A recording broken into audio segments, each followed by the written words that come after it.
Fire it up, footballers. Welcome to tonight's stream here on Spit and Fire, where we're going to discuss the saddest sports story on YouTube. Got a couple of different directions where that story will go. Might start with Skip Bayless. It might go to California. It might go to Connecticut. It might go to the farm fields of Alabama. And then it'll all come back around to Chicago. Guys, thanks for joining us here at Spit and Fire. We have a fun one planned for you. We're going to be playing a little Madden on the side, talking a little banter with hopefully DPG and whoever else is coming into the chat tonight. Maybe Toke will be making an appearance. We shall see. Thanks for joining us here, guys. Everybody, kick that like button, subscribe for more Spit and Fire. Let's get into it. I'm going to start off a little slow here. Let's ease into the saddest sports story on YouTube and what you guys might think it might be. I mean, I've given you a couple clues, but throw those clues out. Don't even think about the clues I gave you. To you, what's the saddest sports story on YouTube for you right now? Oh, we are 1st and 15. Let's see what we got here. Oh, yeah, that's... All right. Justin Fields. Let's hit him. But, what are you doing? All right, let's go mesh. Time to inseam this mesh. Yeah, we got Travis Kelce here on the Bears. Yeah, we have CD Lamb here on the Bears. Yeah, whatever. You want to fight about it? Made some sweet trades. Mooney is our wide receiver 2. CD Lamb is our wide receiver 1. And Travis Kelce is our tight end.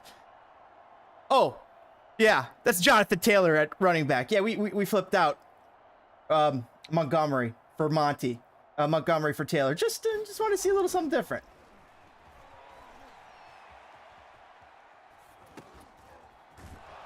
All right, we got that off. Little magic there. All right, now let's get that halfback dive. No, we're good. We're good. We'll keep this. We'll keep this, right? JT, we got this. We got this first down. Yeah, we're losing 14-0 at Cleveland, but I did trade a lot of the defense. I traded a lot of the defense. I mean, I wanted to go offense heavy, and we're going to pay a steep penalty for the cap for right now. But, you know, it's a small price you pay.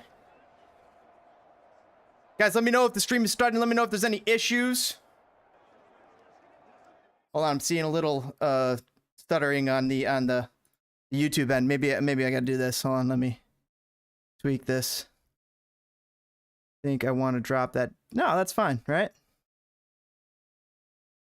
Ah, that's fine. That's perfectly capable, right? It's perfectly capable of handling that.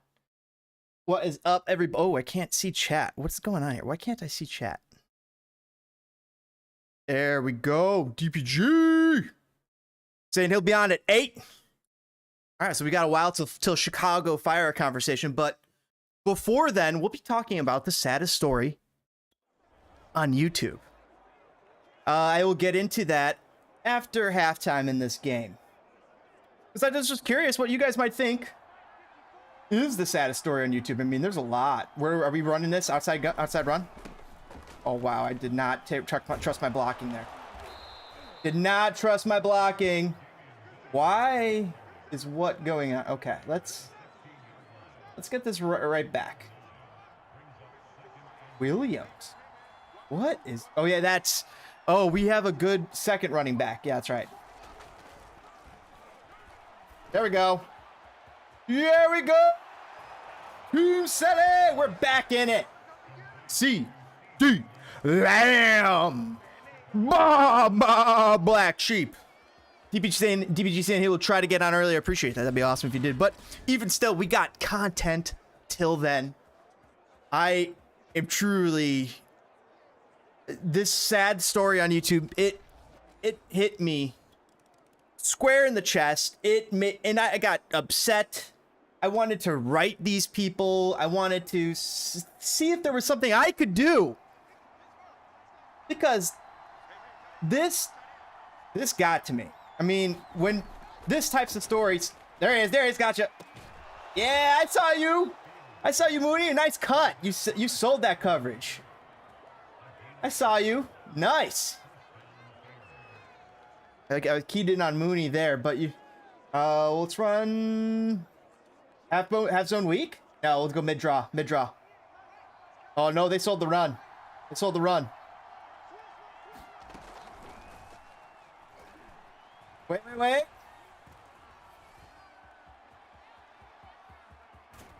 I went to slide. I don't want Justin taking damage like that. Shit. Do not need Justin taking damage like that. Hello, James! This looks like the Chicago that I'm used to. Not the Denver Broncos, dude. How about those Denver Broncos? They're losing it in front of our face. Actually, let's turn into the run. Do I have a run? No, I don't.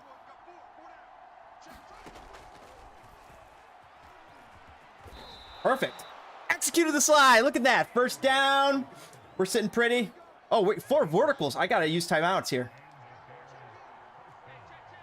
There it is. No, run the... No, run the... I want you to run the slant. Thank you. Lead him.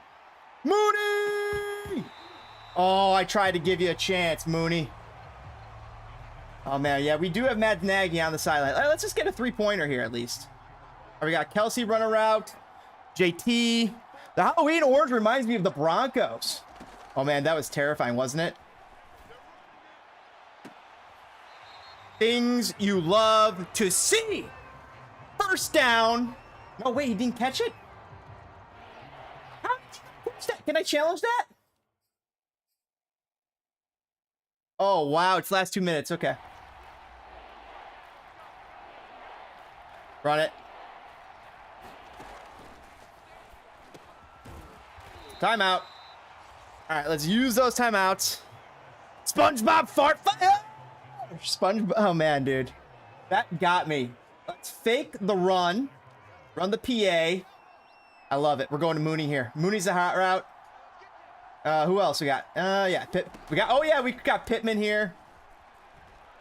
We lobbed it. Mooney! That's what you believe! That's what you believe! Ah! Russell Wilson, take notes!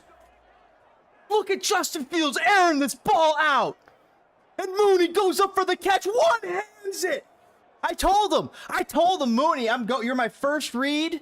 Not my last read, but you're my first read on this. And chances are I might be hawking up to you. You got a good lead on him. You fight for that. Mooney looked Fields dead in the eye, said, let's go for it, boss. Wow, did you guys see it? This defense can't stop anything. We gave them 30 seconds of time. 30 seconds, and they scored. All right, we're going to have to do something here. Flanker drive. We got 2 timeouts. We can fake a deep shot. There it is. Deep shot. Dangerous. Dangerous.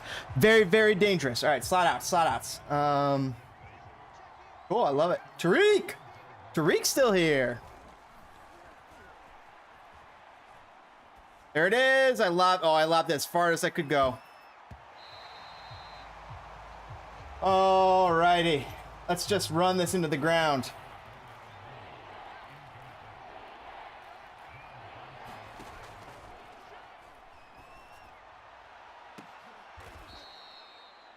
I'm out. That's right. We can get in field goal position. Double post. Double. Where's Kelsey? All right, we can get in a field goal position. We have 1 timeout. We got 2 plays here. Throw tight. No! No, tackle him. All right. We risked it. Hey, we risked it. We got to risk it sometimes to get the biscuit. We're down a whole touchdown right now. It's not good. Second half is over. Our first half is over. And before you know it, we're going to be getting into the saddest story. The saddest sports story on YouTube. Now, this sports story was so sad. I had to watch the whole thing. And it was something, it caught me off guard because I was like, it's not anything that I would normally go and think like, oh yeah, let's click on this. Oh yeah. Oh, what the fuck? Mooney! Mooney! What's with the fumble? I'm going to have to take you off the field if you can't hold on to the ball. Oh my goodness, Mooney. Mooney. Catch. Hit. The ball, the ground caused the fumble. The ground caused the fumble. What do you mean the replay controls this? Yes, it's our back. Yes, it's our ball back. We're back. No, wait, we're not? We didn't get the ball back? All right, we got to get the run game going. This is pathetic. Pathetic.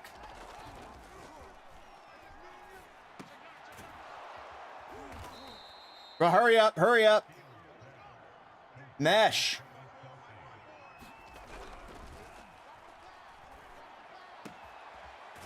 There he is. Love it. Hurry up. Run the hurry up, boys. Red zone under. Cut it under. First hot route is Pittman, but I'm looking at Kelsey. Yes, that's right. I'm looking at Kelsey. I saw him. Looked like he was not covered. First down.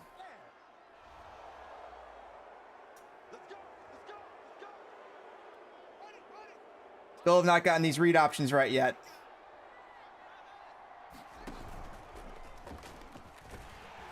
I thought I hit him.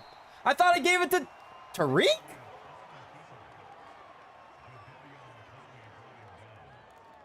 Yes, we're going to throw out a fake jet sweep. There we go. I love it. We're going CD. CD single coverage. CD! Let's go. Ah! Do I know how to call him or do I know how to call him? Let's freaking go. Do not let these guys out of our sights. Look at this toss. Look at this tap. Tap. CD. Professional. So, we're going to get into the saddest sports story on YouTube after this game. Oh, shoot. I hope things are still streaming. They look like they are. Okay, cool. We're good. I got a little nervous. Get a little nervous when I see things, freeze, right? Chat. Back to the next moment. Let me know if there's any weird hiccups. You guys can't hear me, can't see me. Before I do, hold on.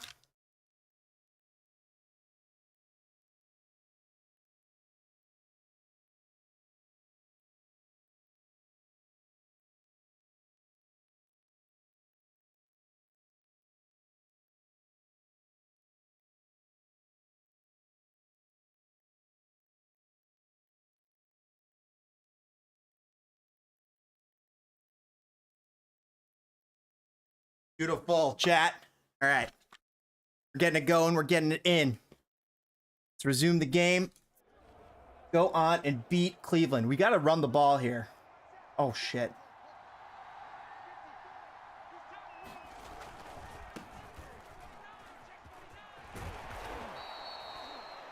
That's right.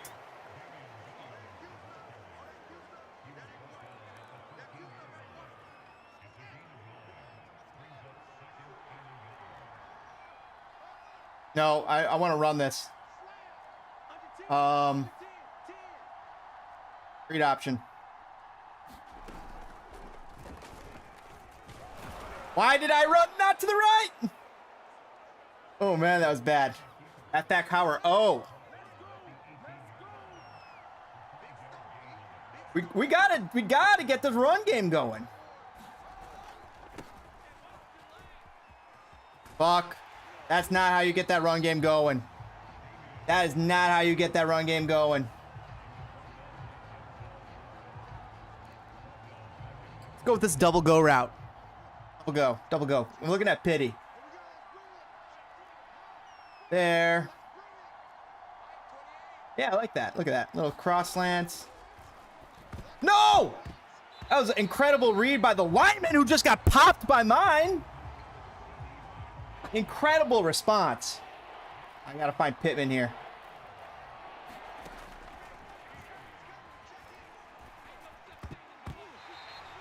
Oh, I did not read him right.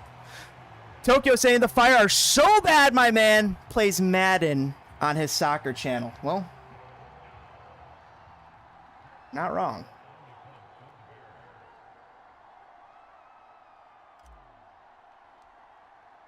Oh my gosh, I'm so horrible at field goals. Thank God this is a punt. Jeez, bad offense there. Only 3 touchdowns so far. I gotta be doing better. Look at Baker. A slightly better day than me.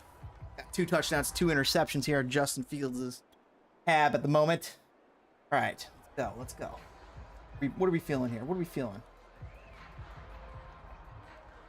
Halfback stretch it. Oh, yeah. Oh, yeah. I love this.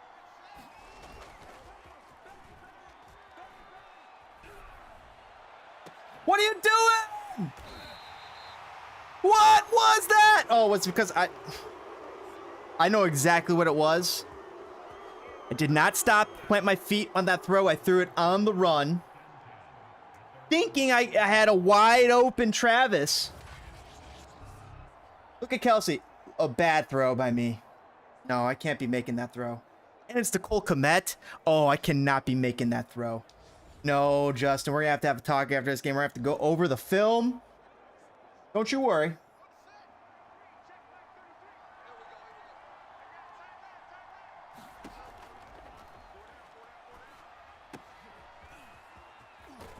Oh, I thought the screen pass was going to actually work there for a minute. Smash these corners.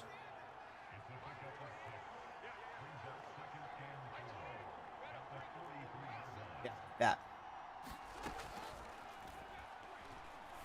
No, my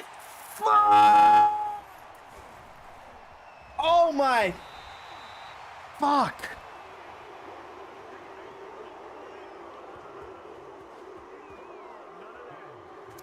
Might be time. Might be time for the saddest sports story on YouTube to get into that. But never, we're not talking about this game.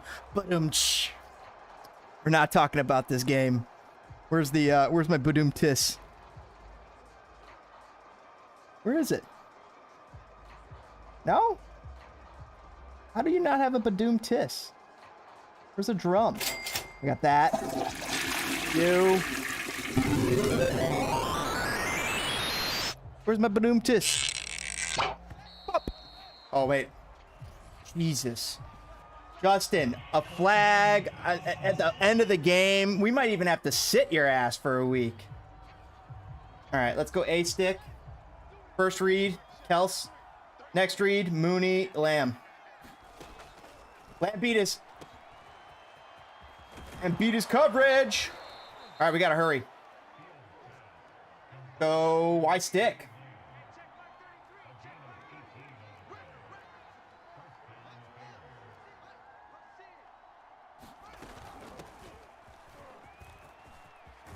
Woo! Look at that little fake run. Run that slot. Let's go. He's open again. Yeah, we can't get the time off. All right, cool. Fire are so bad, my guy still plays as the Bears. Oh my gosh, dude. Guys, it is true. I love the Bears. I part of me, it's like you can't quit them. Who's my first read? Kelsey? All right. Kelsey, you're just a man. You didn't even have it peaked there.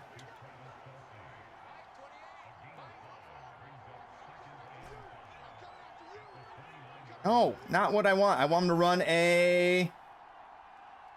delay fade.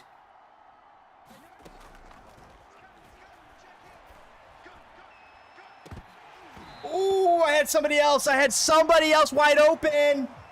Bad quarterbacking. Matt Pittman. Liking Pittman. We got that first. Curl seams. We did not get it?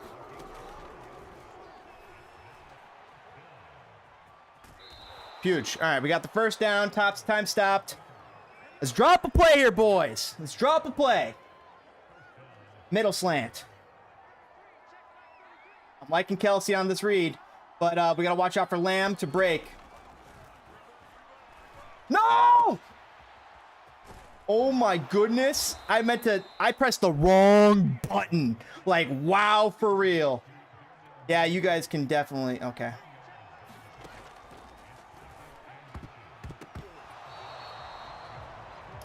Let's not talk about that one. EA Crossers! All right, let's go. There it is.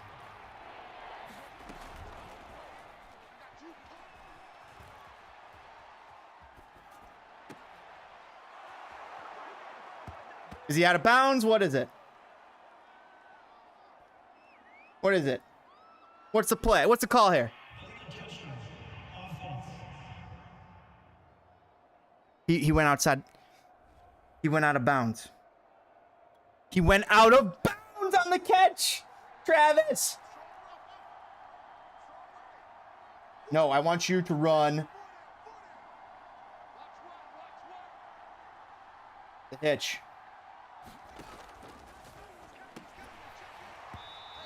I'm just feeding.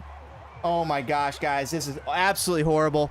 I've been doing good. This has been my worst game. All right, that's it for the game. That's got to be. Let's just kneel this, please. Like, I don't know why we even throw this. But okay, let's just do it.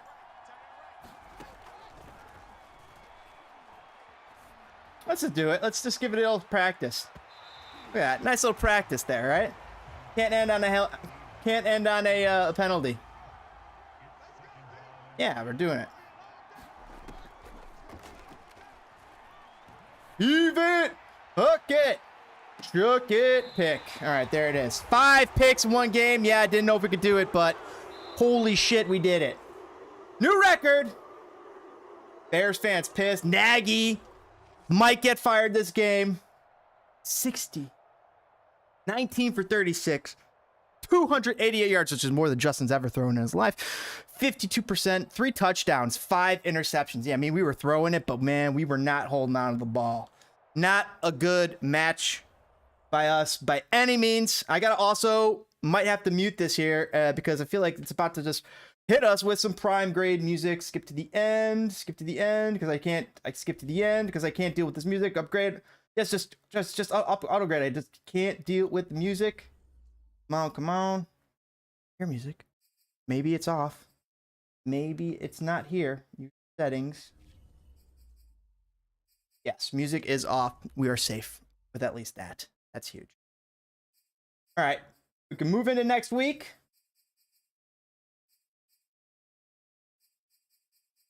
And let's start the saddest sports story on YouTube, guys. Let's get into the saddest sports story on YouTube. Oh, by the way, Chad saying, I saw something online about the Fire's promotions a few days ago. I was like, what the fuck? Promotions? I skimmed the article online and there was nothing about terminations. Yeah, there was one president that was let go. We'll get into this, of course, here in a little bit. The president has moved on. Ishwar Crean, Glassman Crean is gone. But the coach, the GM retained. And a new president is coming over. And it's really the guy who's been running Lugano, FC Lugano over there for Joe Mansueto over in Switzerland. We'll talk about that a little bit more here. FC Neo Tokyo asking CPU or online. I'm playing versus CPU at the moment. And let's cue up this video, guys, about the saddest, what I found to be the saddest video, sports YouTube video on YouTube. And it's about Skip Bayless, guys. Skip Bayless. Some of you might recognize the name Skip Bayless. He's, of course, a well-known sports pundit. He goes on regularly on ESPN and other places and gives out his opinion. You might remember him giving his opinion against Shannon Sharp or Stephen A. Smith. It's just, he's got a recognizable face and a recognizable opinion. Now, his brother is a world-renowned Michelin chef, actually famous in Chicago. Chicago's where he started his first restaurant. Rick Bayless. We're talking about Rick Bayless. And so this story that Skip tells about his relationship with his brother and how it got to that point there's an understanding there. There's an absolute understanding as a brother how that can happen. But what I can't wrap my head around is how now they don't seek to make changes. How now, with so little time left in their lives, they don't seek to make changes. We'll get into what I'm talking about later. But here's Skip Bayless on his relationship with his brother, Michelin star chef Rick Bayless. This is, of course, courtesy of the Skip Bayless Show. And here it goes, guys. Next topic is a deep one for me, so buckle up and hang on. I opened last week's podcast by saying Stephen A. Smith was more of a brother to me than my actual brother ever was.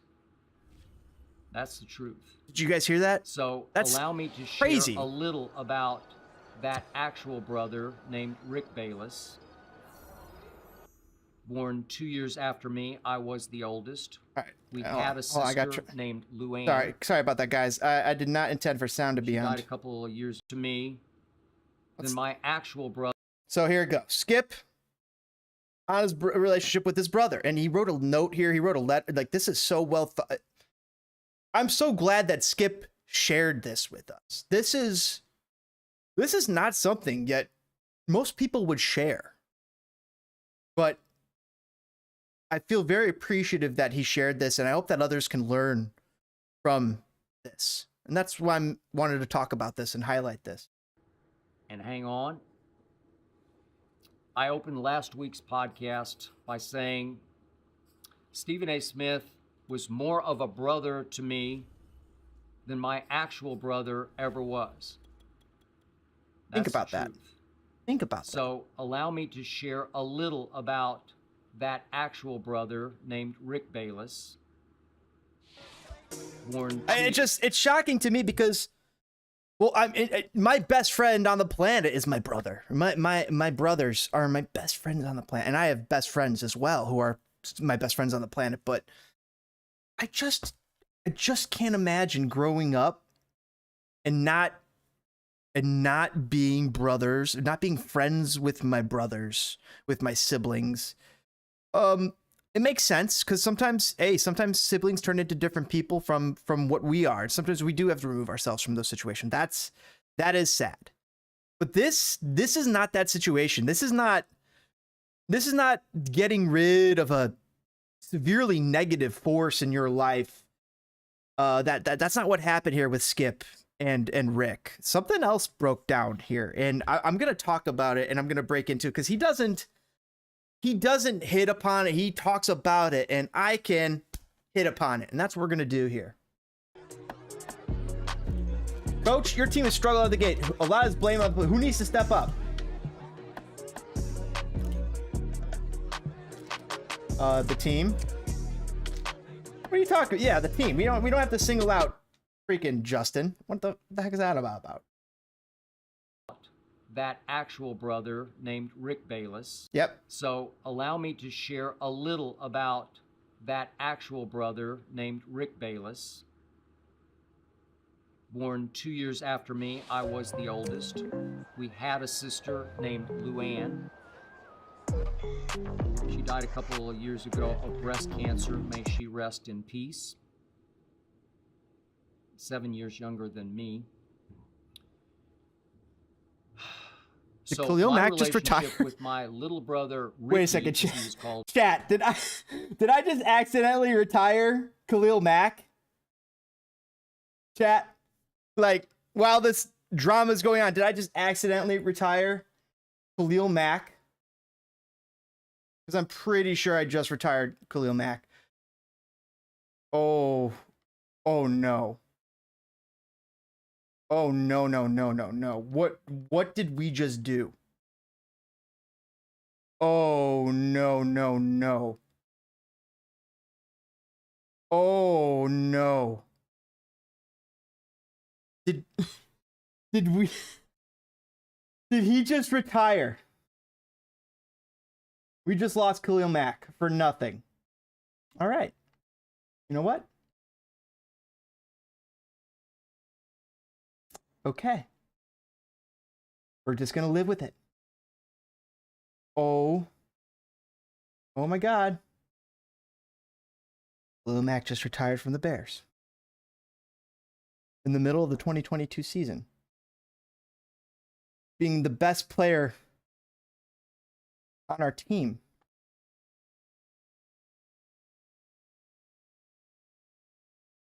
What the fuck just happened?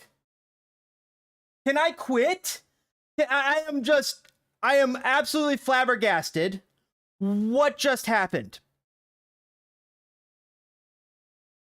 We'll get back to Skip and his relationship with his brother here. But oh my goodness gracious. No, we're not taking that.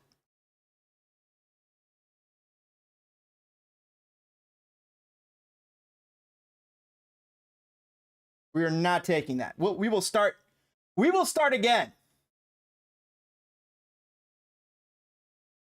No, back up. Back up. Back up.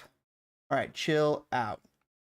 All right, we will start again because no freaking way.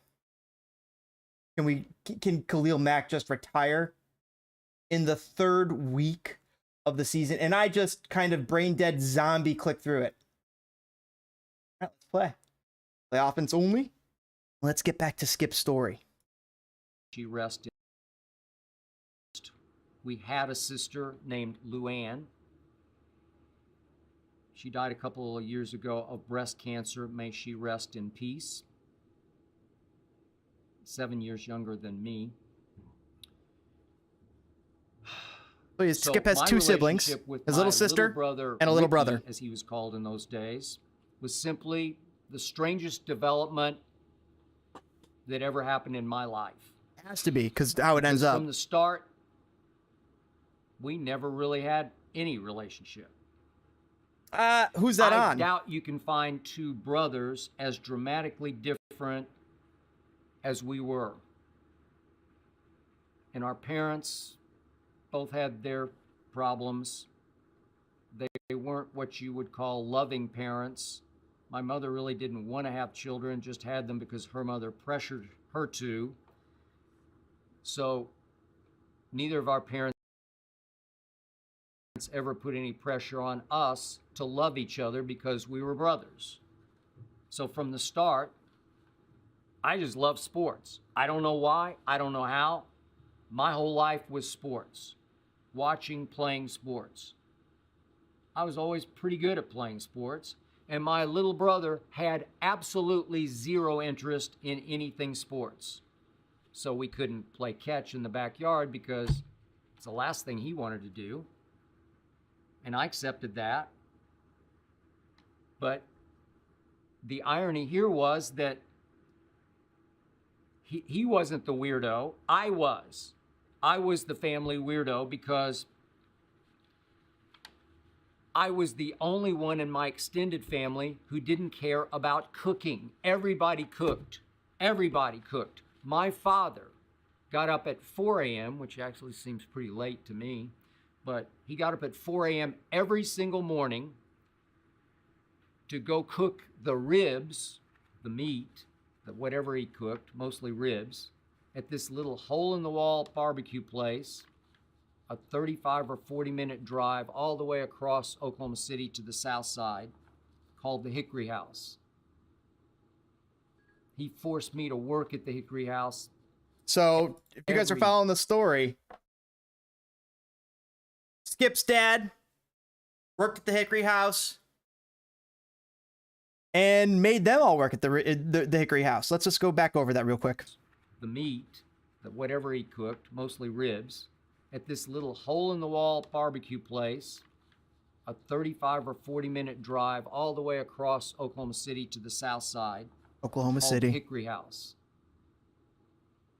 He forced me to work at the Hickory House every summer day, every holiday until I was 17 years of age, and I despised it. I did not want to cook. I did not want to prepare food.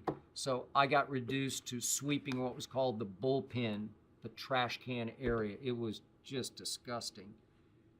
I had to wipe down tables during the lunch rush and sometimes the dinner rush.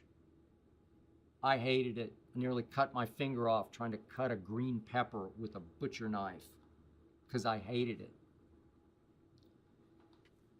And sometimes the hate of something is what drives you out of that place. Sometimes just the hate of something is what drives you out of that town, out of that place. And I think that's kind of what happened with Skip here. Skip really hated working at the restaurant, really hated the hard work, the hard hours of the restaurant, and just thought that he wanted something different. He didn't want that. He didn't like that. Now, it's interesting because his little brother, Rick, took to it, loved it, excelled at it, was actually phenomenal at cooking, surpassed Skip really quickly at a young age when it came to cooking. I wonder if Skip as an older brother I wonder if he took a little umbrage to that little jealousy that his little brother was better at this than he was. But I also wonder at what point, maybe he had already come to terms with that he didn't like that being in the restaurant. Maybe that's what drove him to not care about the restaurant, drove him to care about other things, being good at sports, writing about sports. Skip was actually a phenomenal athlete.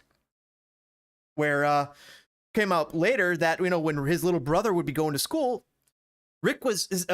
Skip was a phenomenal athlete and a phenomenal student. So when Rick was coming up in school, Skip will tell the story. If there was anything good about it, it did teach me the value of hard work because my dad was a grinder. Absolutely. That's hard work. I grind now.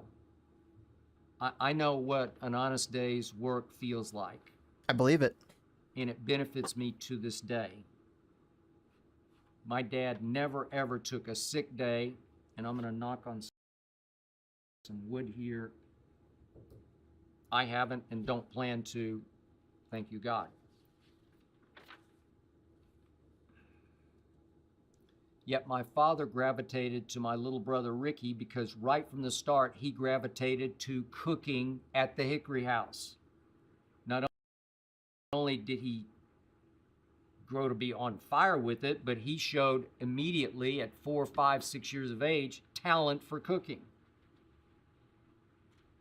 My father had next to no interest in my sports, in fact, repeatedly telling me that I was just wasting my time.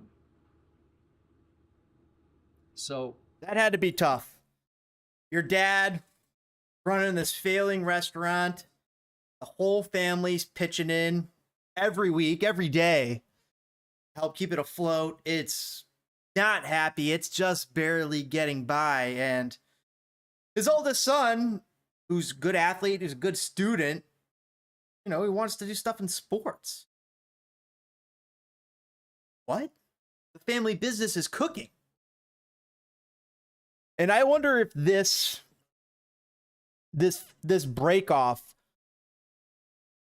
poisoned a little bit of Skip's relationship with his father and the rest of his family, his leaving that he's eventually going to get to.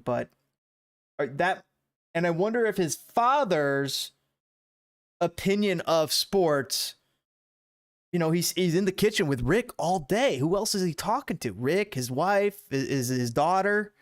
Or whoever workers that they would have managed to hire, and he would probably be saying, I can't believe Skip's wasting his time on this types of stuff. And he probably heard that for 2, 3, 4 years while Skip's away at college, and then more when Skip's absence grows longer, and then all of a sudden Skip makes a name for himself pretty quickly. Though the point is, my brother and I never really had anything to talk about. Come on. We had nothing in common. Come on, bullshit. From the start, artistic. All right, bullshit. All right, Skip, this is where I call bullshit. Skip, this. So when I heard you say this is where I call bullshit because I feel for you. I feel for Skip. I feel for Rick. I feel for the Baylesses of this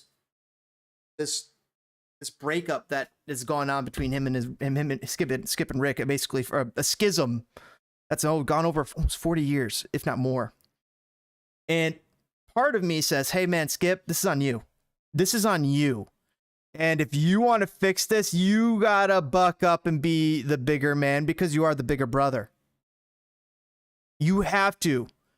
And you have to extend the olive branch across. You have to make the move back across. You have to want to get back in Rick's life and get your kids back in each other's lives. Because I can't imagine not knowing my cousins. And they're some of my best friends on the planet as well. And the fact that your relationship may have gotten in the way of them, I find very sad. I don't know the full story, so I don't know if it's true, but I would see it very likely that Skip and Rick's inability to retain any type of friendly relationship to the point where they haven't seen each other, only seen each other at funerals. Like, when do the kids see each other? When do the cousins also?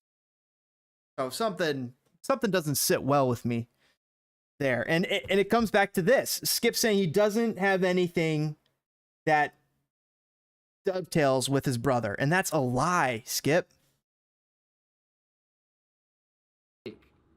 It's a lie. I'm sorry.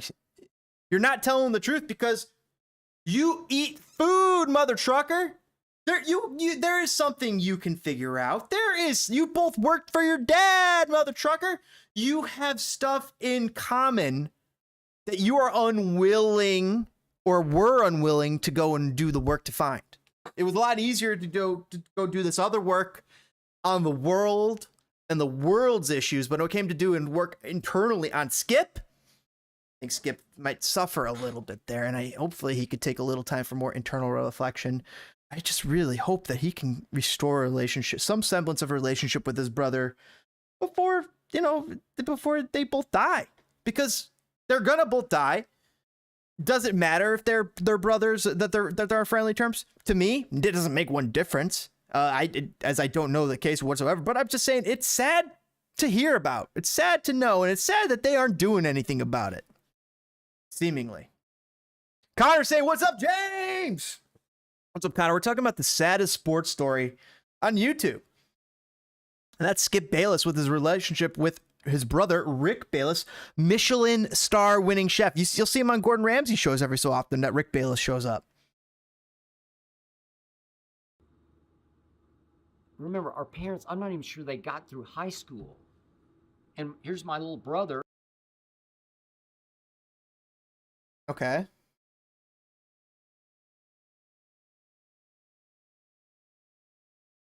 Artistic. He liked to paint. He liked to make ceramics. Oh, well, he's explaining his home life. So, the parents, not the most educated. My brother, an artsy type of person. So their academics was not in this household's plans at all, or even they didn't care about academics. They cared about the restaurant. He liked to act in school plays. I was more inward, more introverted,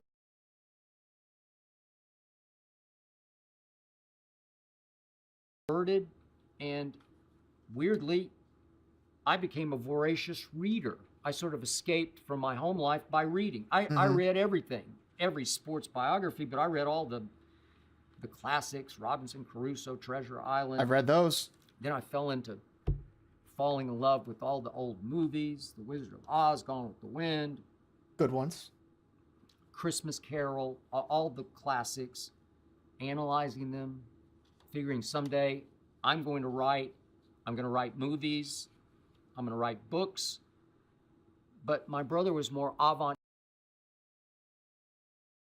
avant-garde than that. Avant-garde, more off-Broadway, and we couldn't even connect on any sort of literary level. We just had zero common ground. So it got so bad for my little brother that when my jock friends would come over, they did think he was a little bit of a weirdo. So they picked on him. He felt that, and there's never anything blatant. Yeah. Never any open verbal abuse. But being the little brother that gets picked on by the older brother with the jock bros. Hated my life. And then, of course, all the way up through grade school, into high school. It makes it hard. But my brother didn't love that. Hated them. Hated my life. And then, of course, all the way up. So Rick grew very resentful of Skip Skip's always picking on him, always being in his, he's bigger, he's faster, he's smarter. He's always picking on Rick, even his friends. And so at some point, you know, Rick really was like, fuck this guy. But you know, a lot of brothers who've been like that, and they still later become best buddies. It's like something else happened here. Up through grade school, into high school, I was often the best athlete, especially in grade school, and I was often the best student in my class because I was just an overachiever. I just outwork everyone, and ended up finishing second in my graduating class of 681. In high school, what do you call it, salutatorian, thanks to my B I got in driver's ed because they wouldn't give A's. That cost me. The woman who won it, just a girl at that point, she didn't take driver's ed. So my little brother Ricky had to come after me at every level. Sometimes would have the same teachers I had had, and of course they would immediately say, "Oh, you're Skip's brother," which put more pressure on him to live up.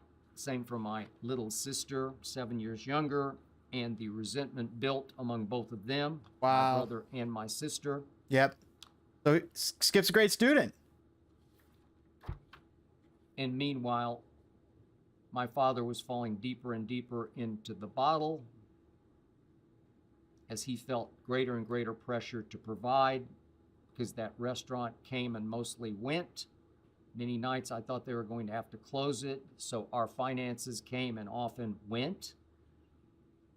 My father tried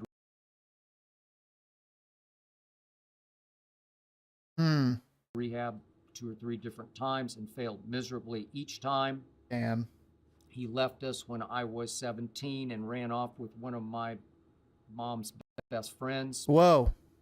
Named Judy, who lived down the block. Let's unpack that for a second there. So 17 years old. This is before Skip's even going to college. This is like senior year, junior year of high school. And they have the whole family has been putting everything into this restaurant. And all of a sudden the dad just absconds with some girl, one of the mom's friends from down the street, and rips up the whole family dynamic.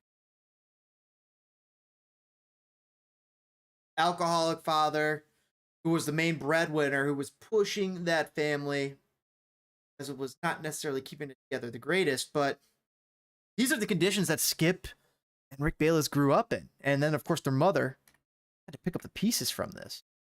Block, which sent my mother deeper and deeper into the bottle.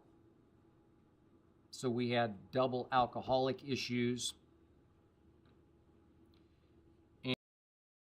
Double alcoholic issues because because he still see his dad, I would imagine. And all the way up through high school, I rarely spent a Friday or a Saturday night at home just to stay away from my father and these problems. I just stayed at friends' houses constantly.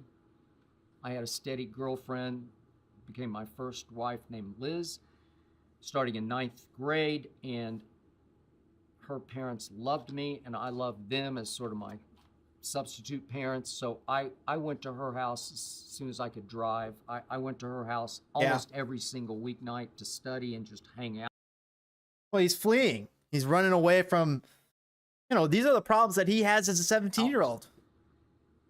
My brother and I never discussed any of this. Can't solve them. We just drifted further and further apart. That's the thing. I frankly, I rarely saw him. And the irony of that is that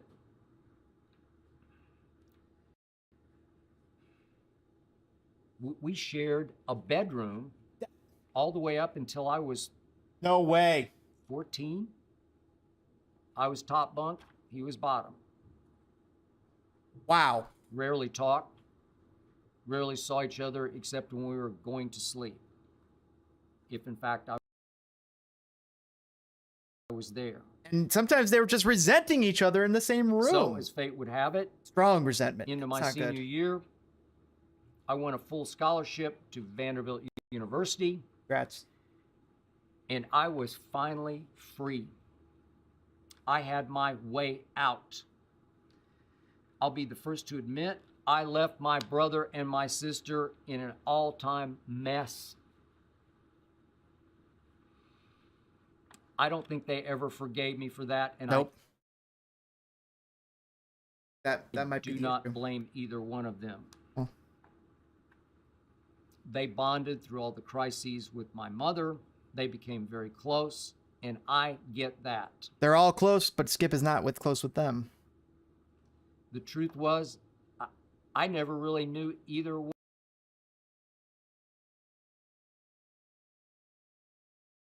one of my brother or my sister, because our household was so completely, sadly dysfunctional. That's sad. So I left, and I was driven to survive and succeed as the oldest. And I fought my way up that ladder. I became a star writer at the Miami Herald right out of Vanderbilt, and then moved out here, became a star writer at the LA Times. True. And I became the lead columnist at the Dallas Morning News at age 25. Then came radio, then came television.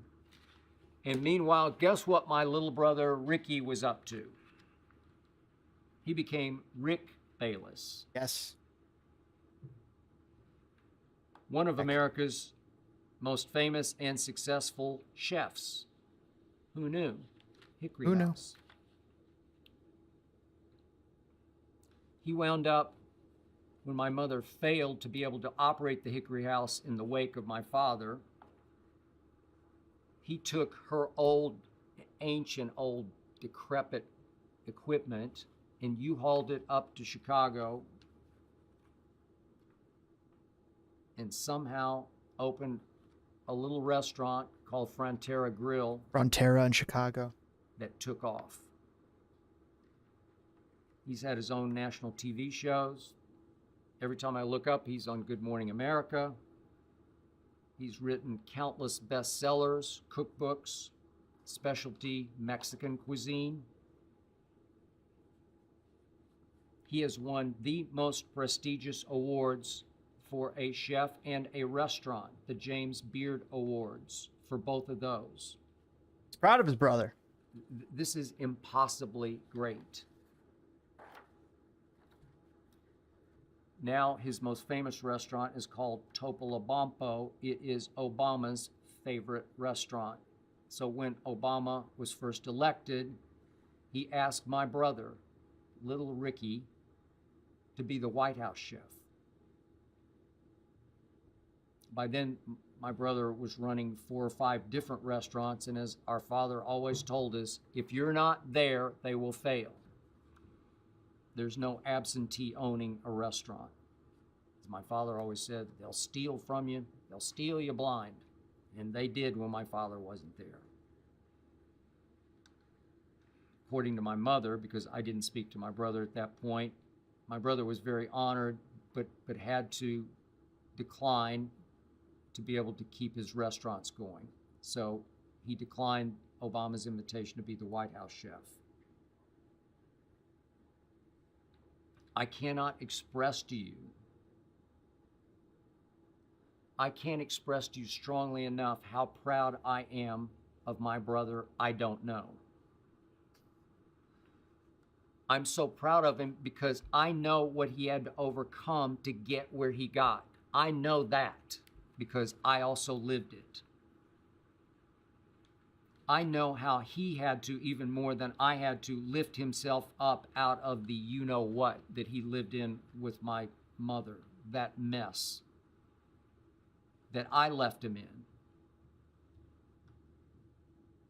To rise out of that, the mess I left him in, all the way to the top of his profession. There's some ownership of the issue. It's impossibly great.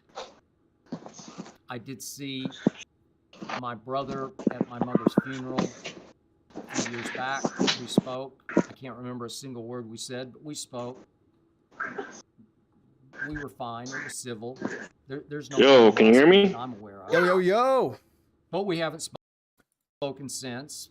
but they haven't spoken since. Yo, we were just talking a little about what I found to be the saddest story on YouTube. Skip Bayless and his brother Rick, who's a famous chef from Chicago. He became famous in Chicago for the Frontera Grill, and how they just don't get along. Skip Bayless, of course, a famous ESPN sports pundit, and Rick Bayless being a famous chef. And it was just talking about how their relationship broke down over the years and how they have yet to repair it. I'm like, guys, get your act in order. Go play some freaking golf or something.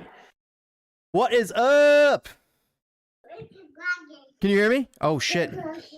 Oh shit, you can't hear me. Boom. Accessibility. Where is it? Voice and video. Input. Boom. Hello. Boom. Hello. Oh, DPG, I missed you. DPG, I just got DPG. If you're listening, I just got the thing on. I could hear you. You guys couldn't hear me. My mic was off. What's up, Rose?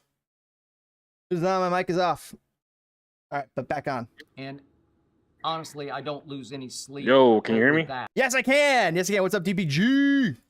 Hey, so I might be in and out. It's Well, I have the kid.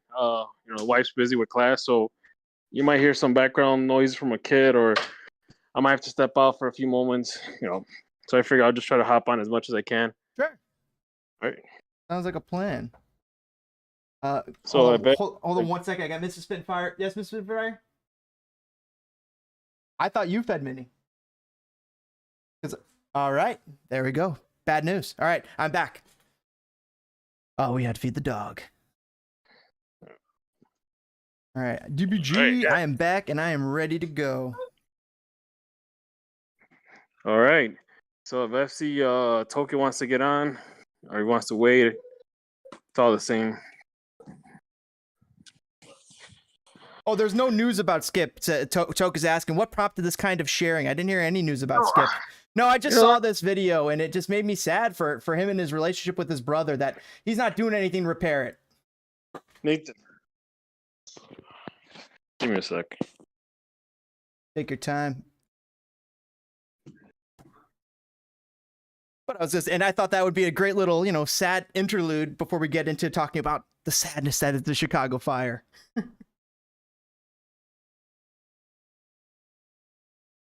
Man, I got brutalized here. Yeah, I'm still here. Just give me a sec. No, take your time. Return here. And so the reason, though, I brought it up, it's not a video. I'm not a big fan of Skip's content and his hot takes all the time. Every once in a while, he's got something that's good take. But I'm not the biggest Skip Bayless fan. But Rick Bayless, I'm sure you've maybe had a bite to eat at one of his restaurants. Maybe you haven't. But I've come across him in a couple of Gordon Ramsay shows that I've been watching. And so I was like, oh, that's an intriguing concept. What's going on with those two? I didn't know that Rick Bayless was related to Skip Bayless. You never really hear him talk about it. And then it went into why. Yeah, I found out about that too, not a while back. I didn't know they had a bad relationship. And that's you know what? The way I was kind of listening to the story. Honestly, Skip Bayless comes off kind of like an asshole. Yeah, he's the one who let the relationship sour, and he's not putting any work in to fix it. I appreciate him sharing this, but still, yeah, he's got to do something. It's like his attitude is kind of like, oh well, yeah, it happened. Dude, you're the older brother. I'm the oldest. It's three of us, and I'm the oldest. And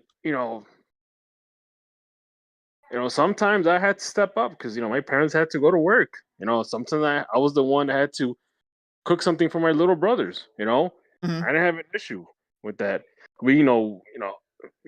Fortunately, I had good parents, and they kind of, we grew up with the mentality that we had each other's back. Right. Even to this day, and I'm sure you probably had the same way too, because you mentioned that you had a good relation. You have a good relationship with your brothers and your other family members, right? Yeah, I still have good relationships with my family members. There's been times where, hey, sometimes the relationship was a little tense. Maybe you're a little angry. Maybe that's normal. Or maybe they're a little angry, and that stuff happens. But at the end of the day, we all come back and we love each other, and we're talking to each other. We're not just seeing each other at the funerals.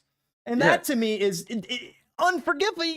How he's denying his kids their cousins and the relationships they could have there too, and the friendships they could have, the lifelong friendships with great people they could have had. It's just, to me, absolute what he's doing to his family there as the brain breadwinner that's what really annoys me.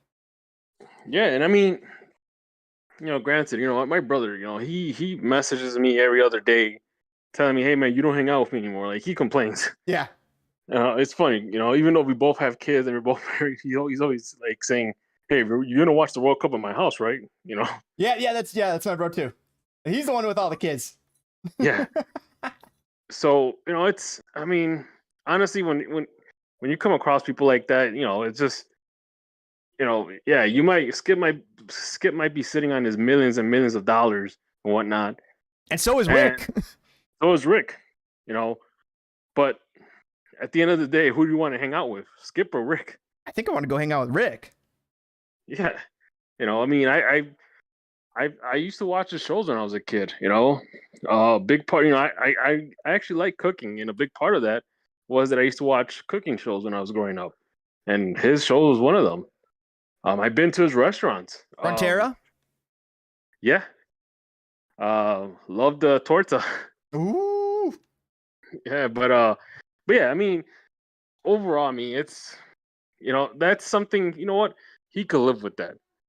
He could, what? That's on him.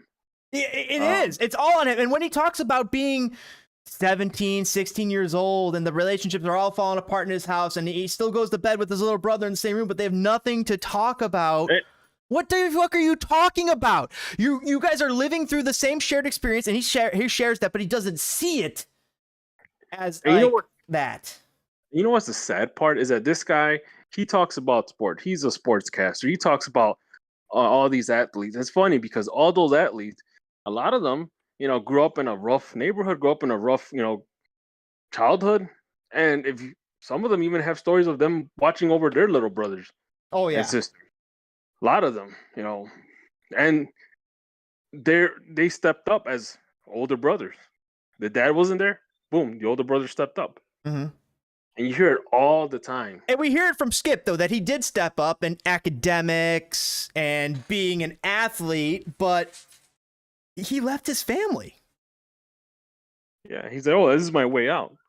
This is my way out. And he left them, he abandoned them. And it sounds like, he says he was only talking to his mom on the phone. He didn't really hear about Rick. He didn't really talk to Rick. And like, I get that. When I was at college, I didn't really go out of my way to go text my littlest brother all the time. But still, when I was home, I could haberdash on something he had an interest in that I would find an interest sometimes with with some of my family. And it's not, just so we had that. Like, I'm not for the longest time, I wasn't the biggest anime or cartoon fan, but one of my siblings was really into anime. And then so I tried out a few and found one I like. So now I can haberdash with him about it. And yeah, just like making the effort there. And I'm hearing from Skip this not making the effort, despite seeing him make the effort everywhere else in his life. And I think that's a little pathetic. And the thing too is like I get it. Like when you have a family, when you get married, you have kids, you have a family. I get that. You become more apart, but then you try to my brother and I, we both got, we're both married, we have kids, but we try to always communicate. We always communicate. We literally have a chat on WhatsApp, just us three. Yeah. And we talk about all random stuff. I mean, sometimes we even try playing video games together if we have time. We all have little children, so it's kind of hard sometimes. So but, hard. He's probably the main reason why for a time I was playing Modern Warfare with him. My little brother, me and him, we both, we're actually all three of us do something with tech. We grew up with a computer at the house, and me and my youngest brother, we both build our own gaming PCs. The little one kind of wants to do it too, but I helped them out. I built mine first, and I helped them out. I'm like, hey, look, this is how I did it. These are the parts I recommended. Go for it. So it's just that's how we have that bond. It's always hard for me to see how siblings could hate each other and not talk to each other. Right? It's like it's first it's like, oh, what's wrong with you? Like, you know, because I could never imagine, me fighting my brother or me not talking to him. That's what I mean. Like, a fight can erupt and make it that big, but I'm like, but what? But what at this point? I mean, like, we don't have our teenage dramas anymore. And it feels like they're stuck in sort of some teenage drama that they both are still being petulant children about and won't grow up on. Angus McWhorter saying Skip seems a bit off with his attitude, in my opinion. You got to fix things instead of just talking about it in the public forum. I got to say, I appreciate him talking about it in the public forum. So it is, because this is not just a topic that affects his family. I'm sure there's other families that have similar stories. So I appreciate him bringing it up, because now we can talk about the relationship between brothers and how does that fracture, or how does that improve, and how can we help Skip maybe figure it out. Yeah, of course. But that's on him. You know what? At the end of the day, the guy's a millionaire. He doesn't, it's whatever he wants, and I'll leave it at that. And on top of that, I didn't want to talk about Skip Bayless. All kudos to Rick Bayless. Good food, good restaurant. Let's talk about the main topic here. Like, the one thing that's been going on the past 2 days. Drop the bomb. That thing, when they say, if you keep doing the exact same thing and you keep getting this exact same result, that pretty much is a definition of insanity. Well, the exact same thing has been happening for 3 seasons, and the exact same results have been happening for the last 3 seasons. And yet, the owner of the Fire thought it was a great idea to give George Heights a 4th season. This is all his baby right now. Like, and somebody said it on Twitter, and they said, like, what is really different about this team from the Hotman days besides more money? Yeah, the results are the same. It's this exact same thing. It's maybe worse. The results are actually worse because there's more money being lost and spent on this. And the thing that's mind-boggling is that, at least with with the Hoffman days, you knew the guy was like a penny pincher, so you wouldn't be expecting anything major to happen. Mansueto's throwing money around, but it seems like he doesn't care if this guy grabs his money and burns it in a trash can. Like, you got a GM that barely knows the rules of the MLS. Probably doesn't have any contacts with any other GMs across the leagues in terms of trying to make a deal, trying to make a trade, or anything like that. He literally just strikes me as the fact that he is there as a favor from Mansueto for getting him FC Lugano. He was like the in for that. Because honestly, he hasn't done anything. He's messed up the DPs. He's made bad deals that we're paying for it now, and we're going to pay for it for the next couple of seasons.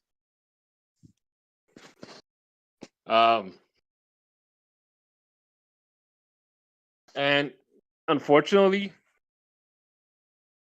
that's kind of the situation right now, is that it almost makes you wonder if Mansueto actually really cares about making this team competitive.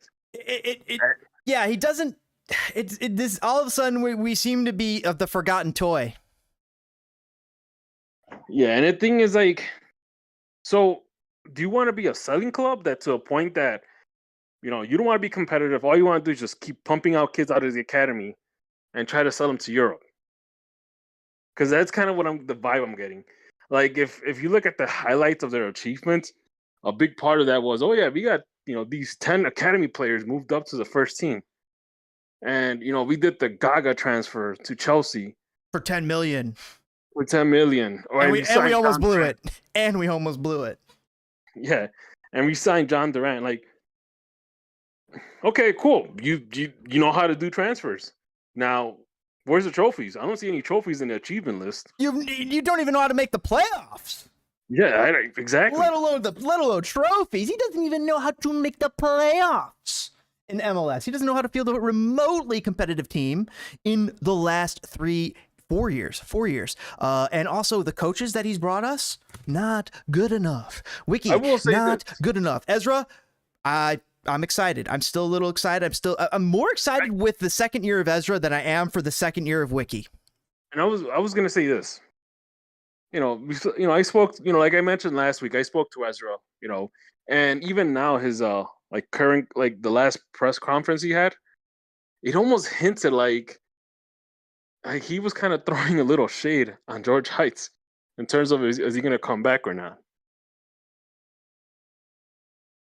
But yeah, and on that note, let me let you go. I'll get on back in a little bit. All right. All right. Tokyo says he's coming on in about 10 minutes. He has a theory. Whenever you can, though, DPG. All right. That was DPG talking a little bit about Skip Bayless and Rick Bayless's relationship and our Chicago Fire, our fading flames for the Chicago Fire currently here in Chicago and the struggles that they've been encountering since the inception of Joe Mansueto's purchase of the team. Thanks for joining us here on Spinfire. Everybody, guys, kick that like button, subscribe for more Spinfire, and hit that bell icon to get notified of our live streams. I greatly appreciate you guys hopping in, hanging out today. As always, it's always fun hanging out with you guys and getting it going. Wednesday, as always, setting the tone. I'm going to finish up this 202 passing yards. Yeah, this is a Justin Fields game. 202 passing yards, 79 rushing yards. Maybe a little more rush, though. You definitely need to fix the rush. Where is this Rick Bayless video? Ooh. Can I click that? Where'd it go? So let's finish this Rick and Skip relationship video. Honestly, I don't lose any sleep over that. Of course you don't. Yeah, this is the part throughout this. He does seem a little. I mean, well, he's a little. Maybe he's a little narcissistic, and that's what actually propelled him. This is simply the way it was from the very, very start. As soon as he was 3 or 4 and I was 5 or 6, there was no relationship at all.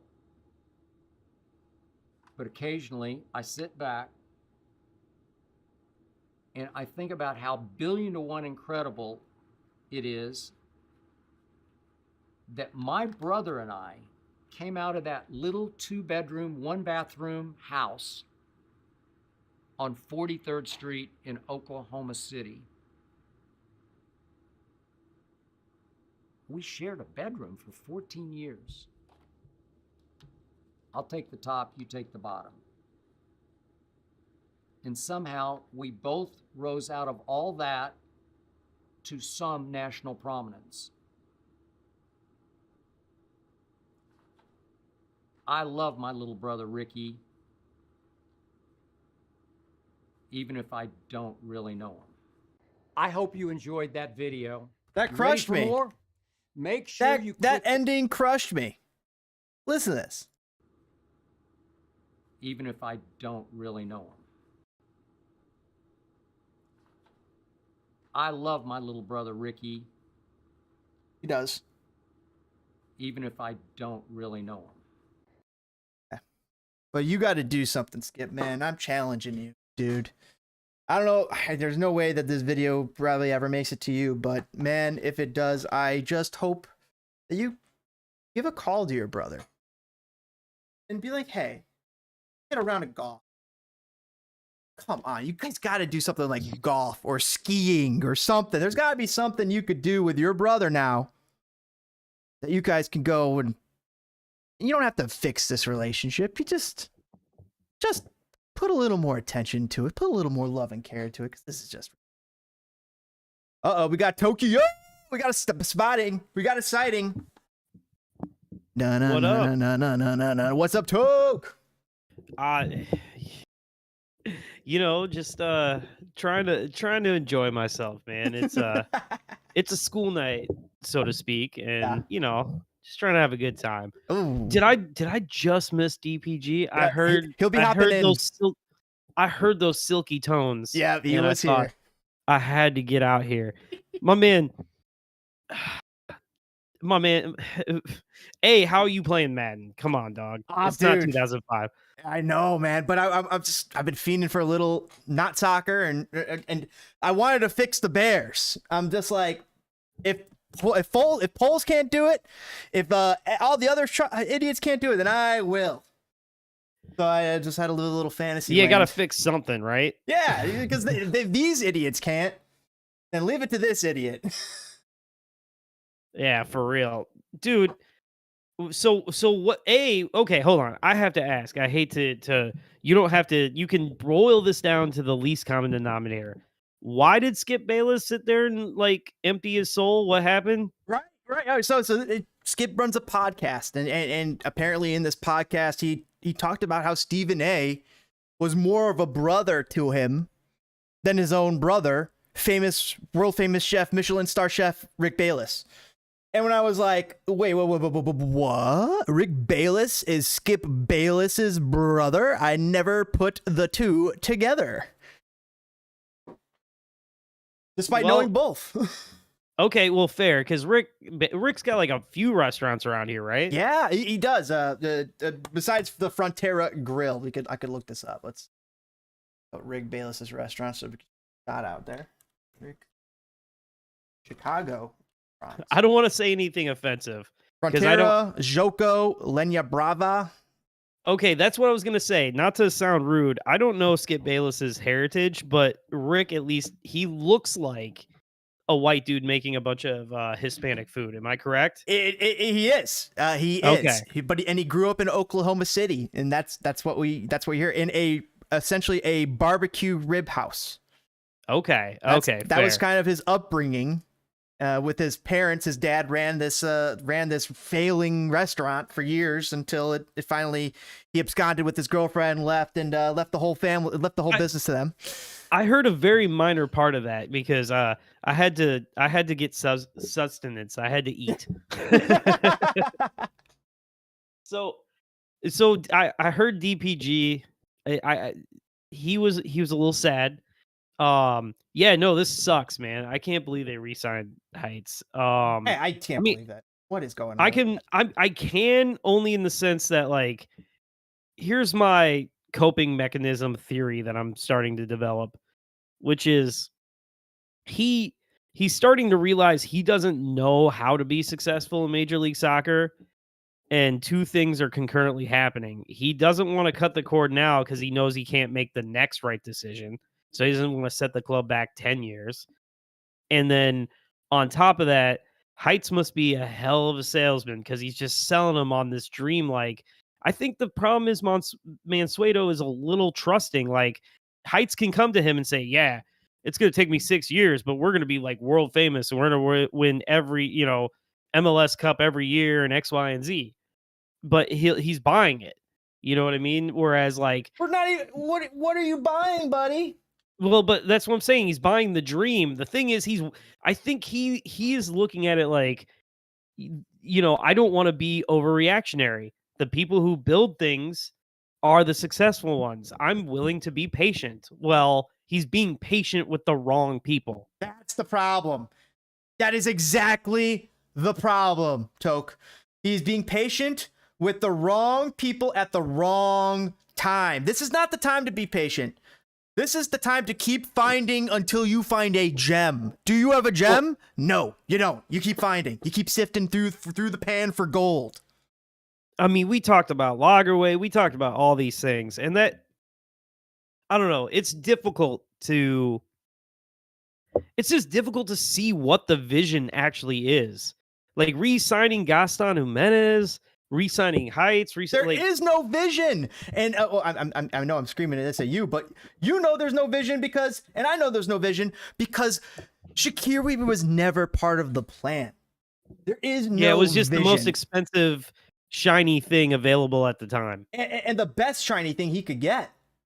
Right, you're right. Name recognition, everything. It's like, oh, this fits all the holes that I seemingly am trying to fill. It's a name player. It is a talent. It is a number 10. He fits all of the roles that he will bring a notoriety to Chicago. And Sure enough, he will make us team successful, and then we're thinking about like, yeah, but what about the rest of the fucking team? It's tough, man, because I was fooled at the beginning of the season thinking that there was going to be some talent here, but that was the idea that it would be built upon. Now, I really feel like Heights somehow looked this man in his eyes. I feel like Heights is evil is a step too far, because let's face it, this is sports. Who really gives a shit? But I feel like Heights is out here plotting. He's in Mansueto's ear saying, "Dude, look at all the injuries. Next year they'll perform. It'll be great." And then he's really seeing what's going on. And he's like, "Well, I could keep this job for another year, not have to work too hard. And when it fails, I'm throwing Ezra Hendrickson under the bus." Like, which would suck, because Ezra Hendrickson is a person that you should be patient with, not Heights. You know what I mean? Yes, we're being patient with the wrong person. Ezra's the one we should be patient here with, not Heights. But the problem is, Heights is higher, and if you get rid of Heights, I mean, there's no promise that the next guy keeps Ezra, and you don't. In fact, I don't want him to. I want the next guy to be able to do his own thing. Nah, Ezra is. I would say this: if you were to talk to people in the know, in the industry, right, like the people actually working those types of jobs, I'm sure Hendrickson has mad respect in Major League Soccer circles. So I even like say a Garth Lagerwey, I'm sure would come, like, because didn't he was in Columbus and stuff, but was he in Seattle before that? Like for a hot sec? I don't remember, but Lagerwey? No. Hendrickson. Hendrickson was in Seattle, LA Yeah, Galaxy, he was and in Columbus. Even if you would have bought Lagerwey, he probably would have kept him and given him the tools to be successful. Like, it just, dude, it feels. But that's the only one. Toke, that is the only GM out there who's going to retain Ezra Henderson. Maybe right. there's the Columbus Columbus person might retain him. But the list is very small of amount of GMs that are going to retain Ezra Henderson. And still, think about this: if Garth Lagerwey is coming here and he wants to put his imprint on this, you really think he's going to put all his eggs in basket in Ezra Hendrickson? No, fuck no, he's not. He's going to go get a fucking guy. He's going to go hate his guy. And Ezra ain't it. Ezra's not going to be his guy. I'm sorry to say. Ezra would be on his list of assistant coaches and people he wants to help fill out, but that's not on his short list of guys to run his squad that he needs to produce. It's just not. And the proof is in the pudding, because they've let him go. Dude, what sucks is, you know what? I was actually listening to, oh man, what's that one that, the Soccer Conversation podcast, and Brian Sandelau. Yeah, they said they put into words something I was kind of thinking, is like, because when I heard this, I was like, yay, I'm gonna bitch and complain. And you know what? Honestly, I'm not even all that mad, because it was just like, oh well, I can literally set my watch to this. They're gonna be bad for 2 more years. Right. You know what I mean? So it's just like, oh, so because like, let's be for real. I'm on here talking about the Fire, but dog, I watched probably 10, 12 games this season, and then, just lost interest in most of the other ones. Just watched highlights and listened to podcasts, and you know what I'm saying? Like, checked out different stuff. Like, like 34 game season. I think I caught about 17 to 20. I missed a good chunk like you did, and caught a few on, I watched quite a few with you guys on chat, and yeah, I guess, you know what? I take that. Oh, that's what I would do. Actually, sorry. You would. Yeah, I would just sit in your chat, and I actually wouldn't watch the game. I would just hear from you guys what was going on. Like, I would be doing other shit listening to this. You know what I mean? Like, yeah. That would be it. Like, and that's the thing. Because the worst thing that could happen is that we don't care. Like, if the internet exploded the other night, like, you go to Twitter right now. Is anybody even talking about this? Like, is this even hot still? Or did everybody just like, oh, you know what I mean? And move on and not care? The Fire fans are dwindling. They're finding other things to become fans of. The Bears. Just like, I just don't know how this team wants to maintain our attention and try to compete in this industry, in this global industry of attention with the product they're putting out in Chicago. I mean, this shit might work in Kansas City where they only have the Chiefs. It wouldn't even work there. Like, look, that's how those smaller teams die, is when they suck this long. The Royals, You know what I mean? the Wizards did make the playoffs, though. I think, didn't they? Somehow made the playoffs. Who, Sporting? No way. No way. Nah, Sporting was garbage. I hope you enjoyed that video. Because they lost Ready for all more? their talent at the beginning of the year with year-ending surgeries. That's probably right. MLS table, Western Conference. Sporting was, oh yeah, they're 12th. They're way not. How does their coach Peter Vermees still have a job? How is he still not? How is he not the Chicago Fire coach already? And also, I mean, how is the Chicago Fire GM still in a job? Like this, what's his face? The Don should step in. Like, what are you doing? You are the burying Don your. liked it the Don liked it in the old days where they didn't fire coaches. Like, remember at a time, like, you would get one firing a season, like, early. Other than that, everyone would just sit with their coach until the end of the season. That's because they don't want to spend money. Exactly, but that's changed. You know what I'm saying? Like, people get fired now. Like, how many coaches did we lose this season? Like, in the first couple months, probably 7. Right? A lot of the bad ones got fired, but except for old boy in Miami, which somehow turned that crap around. That was a miracle. Yeah, I mean that's a Neville brother though. Got to think that he's got some idea of soccer. Hopefully, I mean he's failed almost everywhere else he's went. Yeah, I don't remember which Neville I like, but I like one of them. I like the one who's on TV talking mess all the time. That's Gary. I like Gary. The one who's on TV. Yeah, I do not Gary's like good Phil. people. Phil is the coach. But I was thinking about this as you're talking earlier. You're talking about what was holding back some of these MLS squads, and I'm starting to think the DP. The DP is, and you were talking about the makeup of the team and how we're spending all this money, and I'm realizing that's kind of the problem with MLS. Like, we are, some of these teams are actually kind of forced to spend a whole bunch of money on something that's not going to fix the problems on their team. Now imagine taking that $8 million and signing 4 $2 million players. Well, yeah, that it's like here's your budget to renovate your house, but you can only spend 4 times as much on one room on the and back then the deck. rest of them. Yeah, it's like, you know what I mean? Like, yeah, exactly.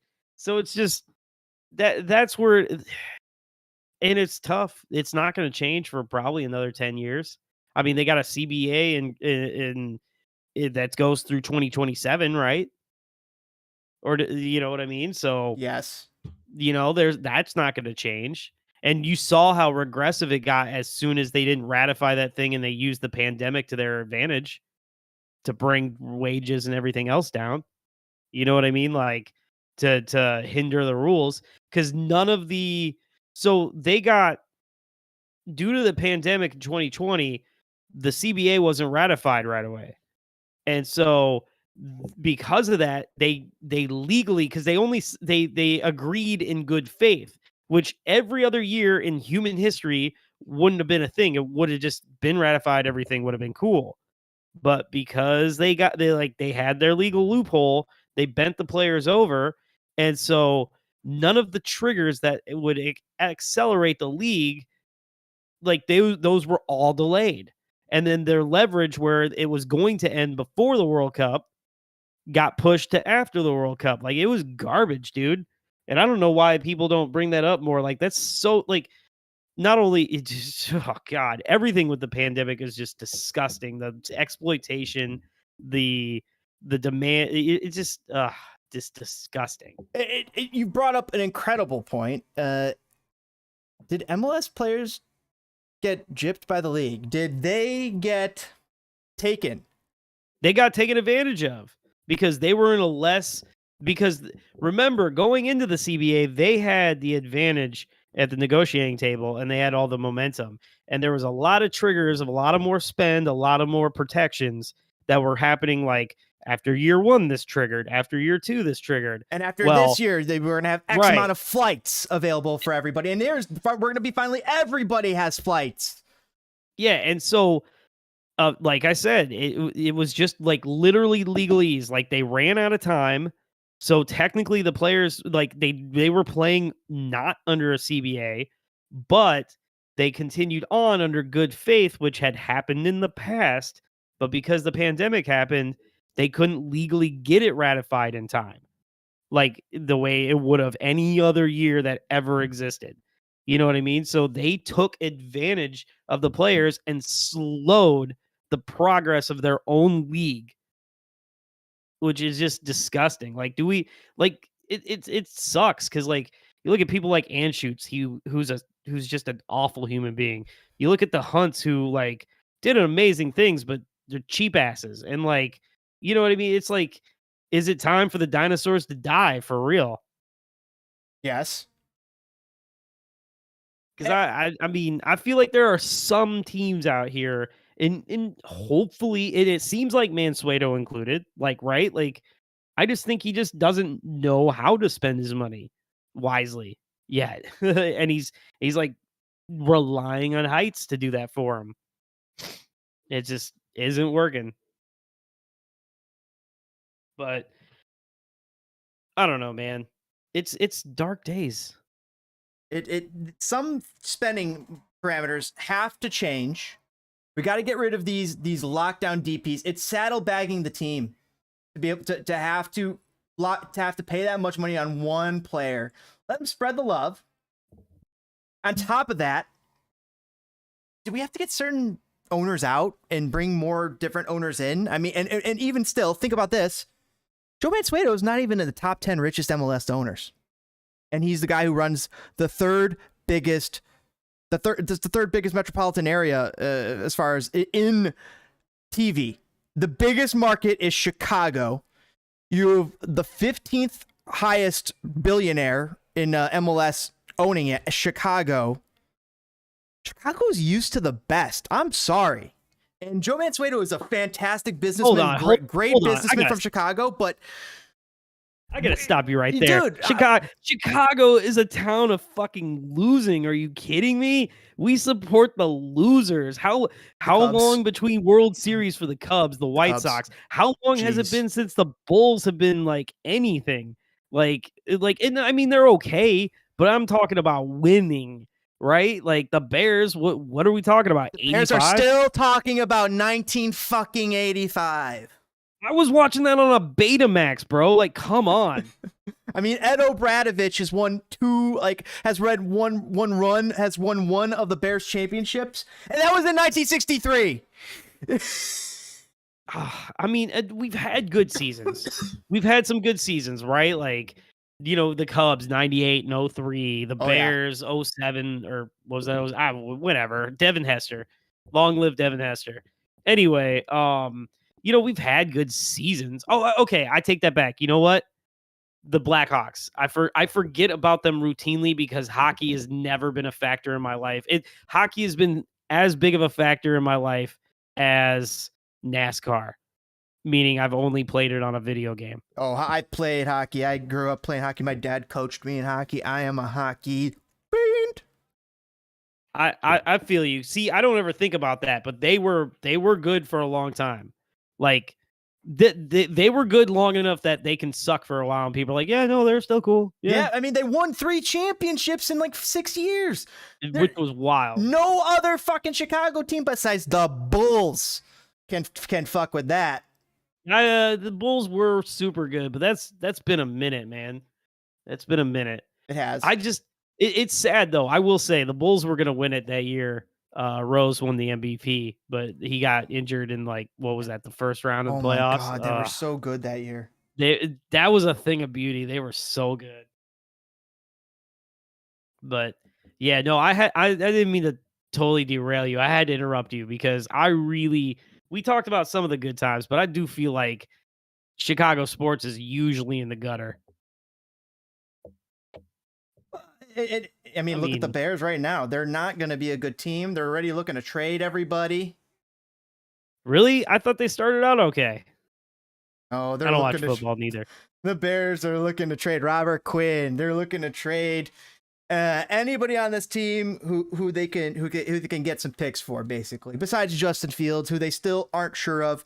Justin Fields actually seems like he's showing some things. He's an elite runner. He's one of the best running quarterbacks in the league, but he has to make some things different choices when it comes to choosing to sling the ball. There was a video of Kurt Warner showing how Justin literally looks at the open guy, doesn't pull the trigger. And I wonder if that goes back to Nagy's offense.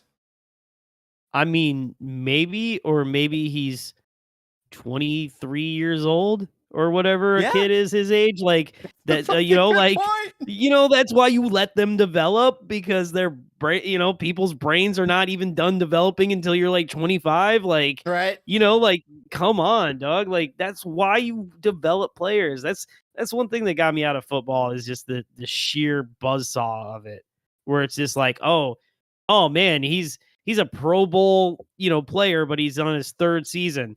Cool. We'll give you a 17th round pick. Like, it just does not make sense to me. Like, half the time, just the way they just discard proven talent. It's wild. They definitely do. Football is known for that, and it's not for long. It's a not for long league. And I mean, there's guys that are in their 20, 27, 26 years old who have retired that were like once first round running backs, like first round fantasy picks on running backs. I'm of course talking about Todd Gurley over at the Rams. It's just like the grueling sport that is football. There was a cat named Todd Gurley. Todd Gurley. That's awesome. And he was a beast.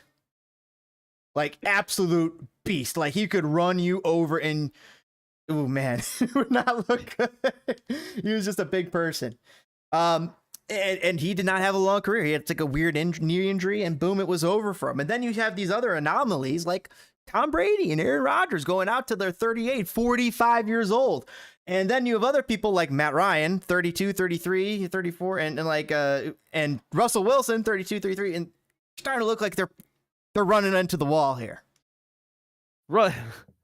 Russell Wilson, he's getting cooked on Twitter. I don't know. Did he play really poorly? He's been playing really poorly all season long. Okay. And you know what? That man can do whatever he wants. He married Sierra.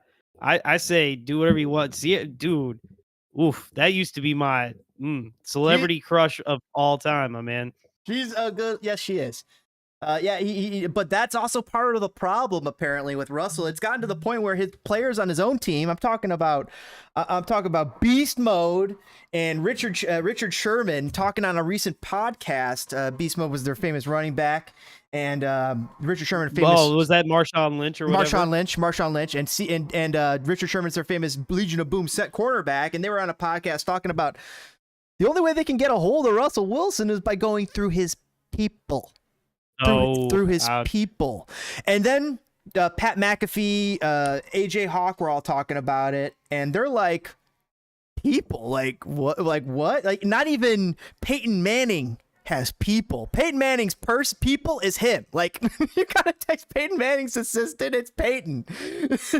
But not the case for and that's the funny thing that Pat McAfee was saying. He's like, like if these people are trying to seek greatness. And I saw greatness up close with Peyton. Like, they're chasing at it. They're chasing at it the wrong way.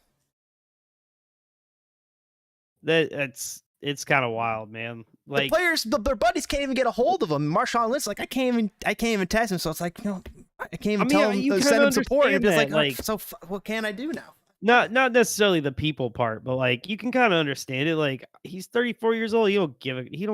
What are you gonna do? Like back in the day when you're in the league and you're 24 years old, you're gonna go out and drink and do blow with your buddies after the game, but like, or after practice. But when you're married to Sierra, when you're married to Sierra, I'm not sure why you leave the house. But when you're married and you got kids and mansions and brands and agents and nonsense and 503Cs to hide your whatever, like it's a little bit different life, you know what I mean? From we're a team, let's go out to the bar. Oh, it's 4 a.m. Like that stuff changes when people get older, my man. Like, it changes. Hold on. I lost something here. There it is. Okay, cool. What Yeah, you yeah. lose the football? Oh no, I lost the stream. I was making sure we were still streaming. But I guess you're right about that. I didn't think about that aspect. You know, maybe he does want to deal with less people, but I just think about the human issue that he's kind of created. He's put a buffer in between him and his teammates, him and his former teammates, him and his supposed friends. There's a buffer. We're talking about Russell Wilson and his opposite way of going about business compared to Peyton Manning, in that he just kind of ostracizes people. He's very possessive of his time, which, you know, to be fair, right? To be fair. NFL sucks. Guys, I love my NFL, but I feel like I said this last week, and I say it again. Soccer is my bread and butter. Agreed. That overrules all other sports for me. The thing I hate about football is that, like, you run around for 7 seconds and fall over, and then you've got to have like a 35-minute meeting about what just happened, pass 60 votes in the Senate, and then you can run the next play. I feel like football is set up for TikTok because it's like these 30-second, 15-second, and then it's like, oh, you zone out for a minute or 45 seconds, and then you're back in it. So it's like a nonstop TikTok feed. Hold on, DPG. Before you get into your bread and butter, we were talking about Russell Wilson, which I know Russell Wilson because I have always had a crush on Sierra. But that reminds me of I don't know if you know this. You know, the very cheesy rapper, not a very good music career, but Bow Wow, right? Yeah. This cat is an absolute freaking legend. He has been with Sierra, Erica Mena, who's like that? Oh God, the dude from Run DMC's daughter, Angela. What is her name? I cannot even remember. But this cat has conquests that you can't even believe. He has a body count, right? It's a murderer's row. Yeah, but keep in mind, this is back when he was actually famous. Now he's just kind of there.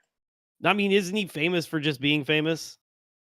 Yeah, but I don't know. He's been kind of quiet lately. It's weird. It's like, think of for some odd reason, Freddie Adu comes to mind when I think of Bow Wow. I think of that movie he was in. What?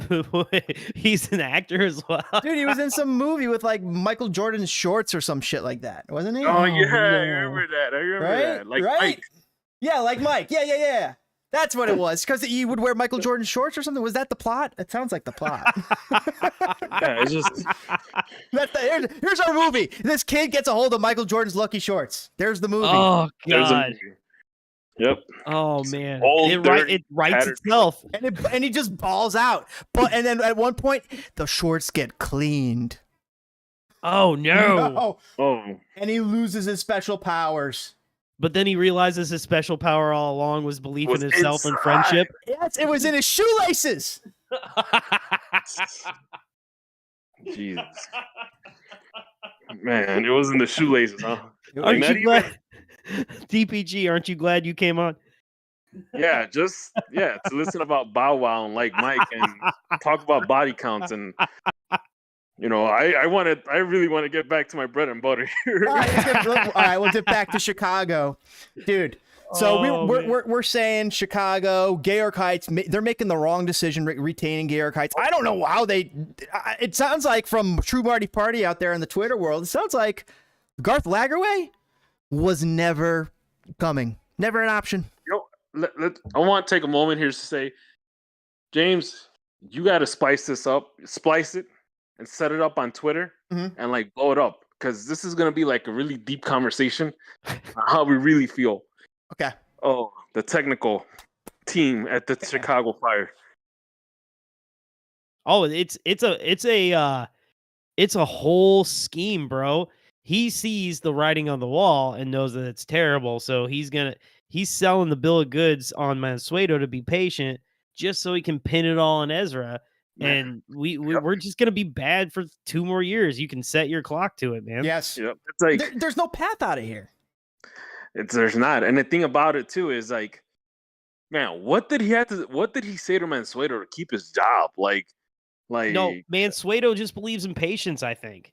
I think he's willing to be patient. You can't treat this like a business. Like if you're treating it like you're treating Morningstar, you can't do that. This is not that kind of business. Yo, wait, does he own Morningstar? Yes. Yeah. Joe Oh, Mansueto that's awesome. owns Morningstar. I didn't know that. So yeah, think about that. So you own Morningstar. You would think you will be making the right decisions, but this is not it. This is not it.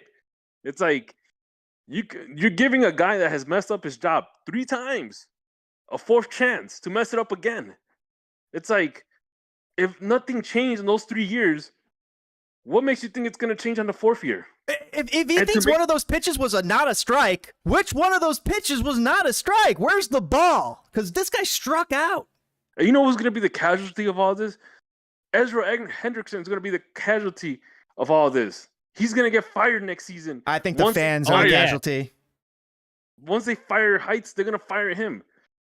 You know, and they'll fire him first, bro. He'll be gone before the end of the season. And the worst part about it is that oh my gosh, you're absolutely right.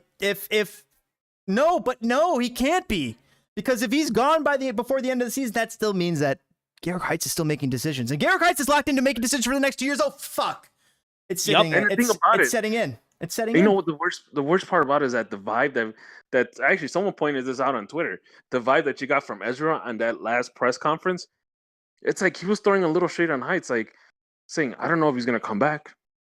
I don't know." You know, and the fact, the conversation I had with him a couple of weeks ago, he kind of made it seem like we're still missing a couple of pieces.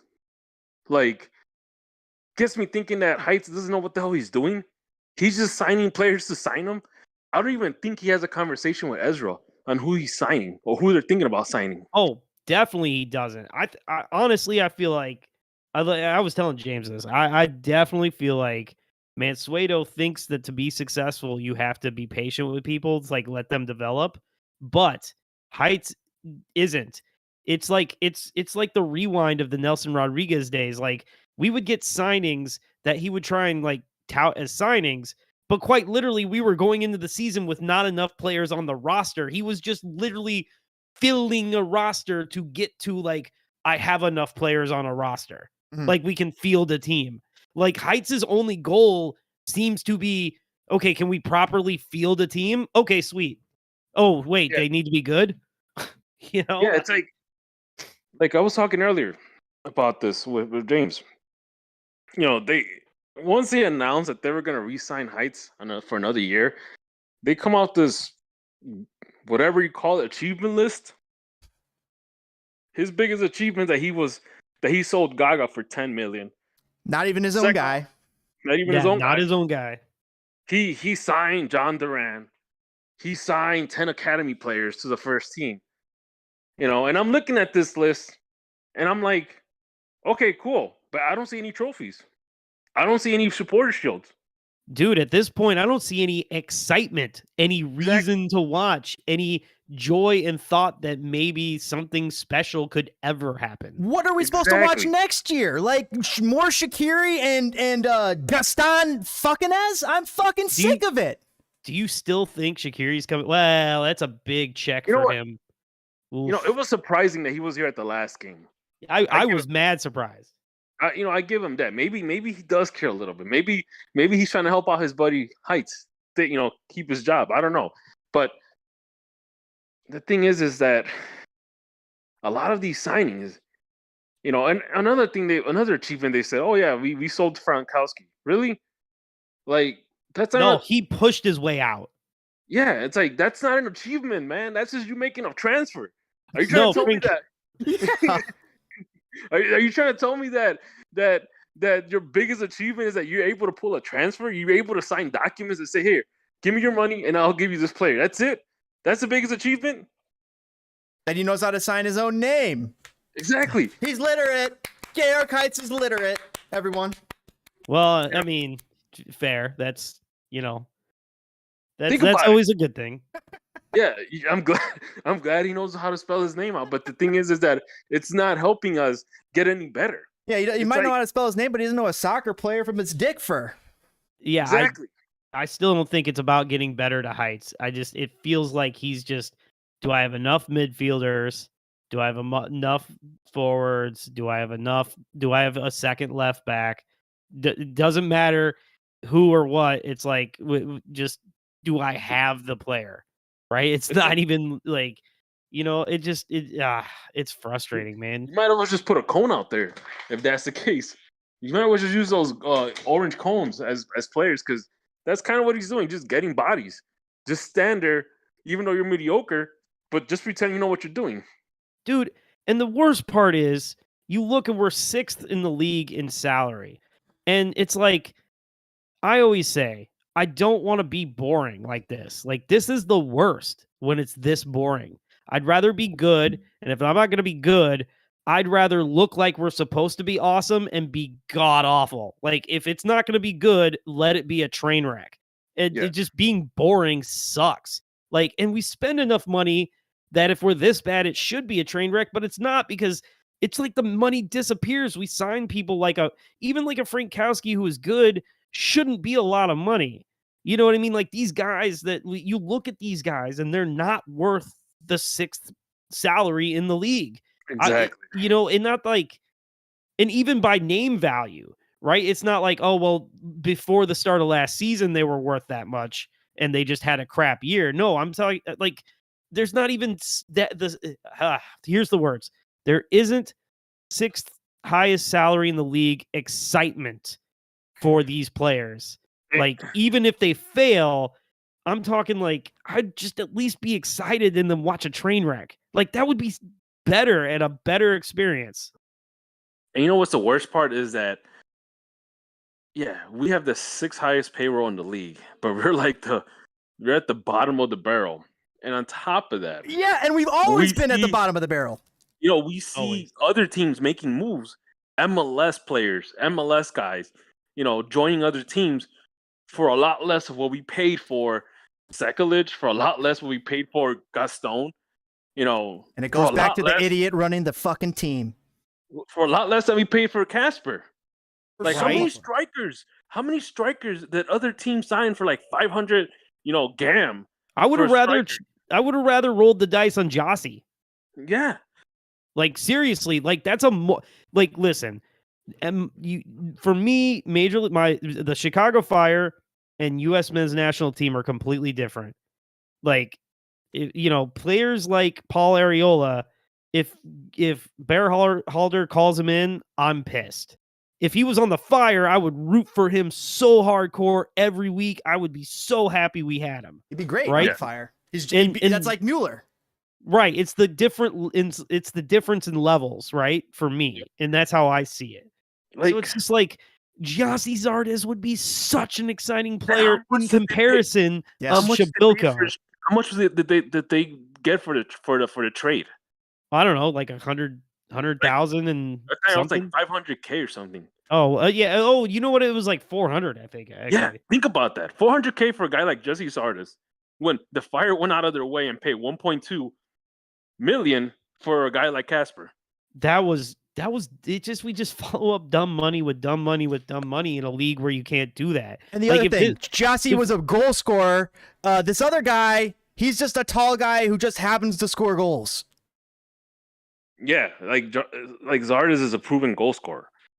And even though Zardes did have a crappy season, let's not get that wrong. Twisted, yep. Like, I'm just saying this.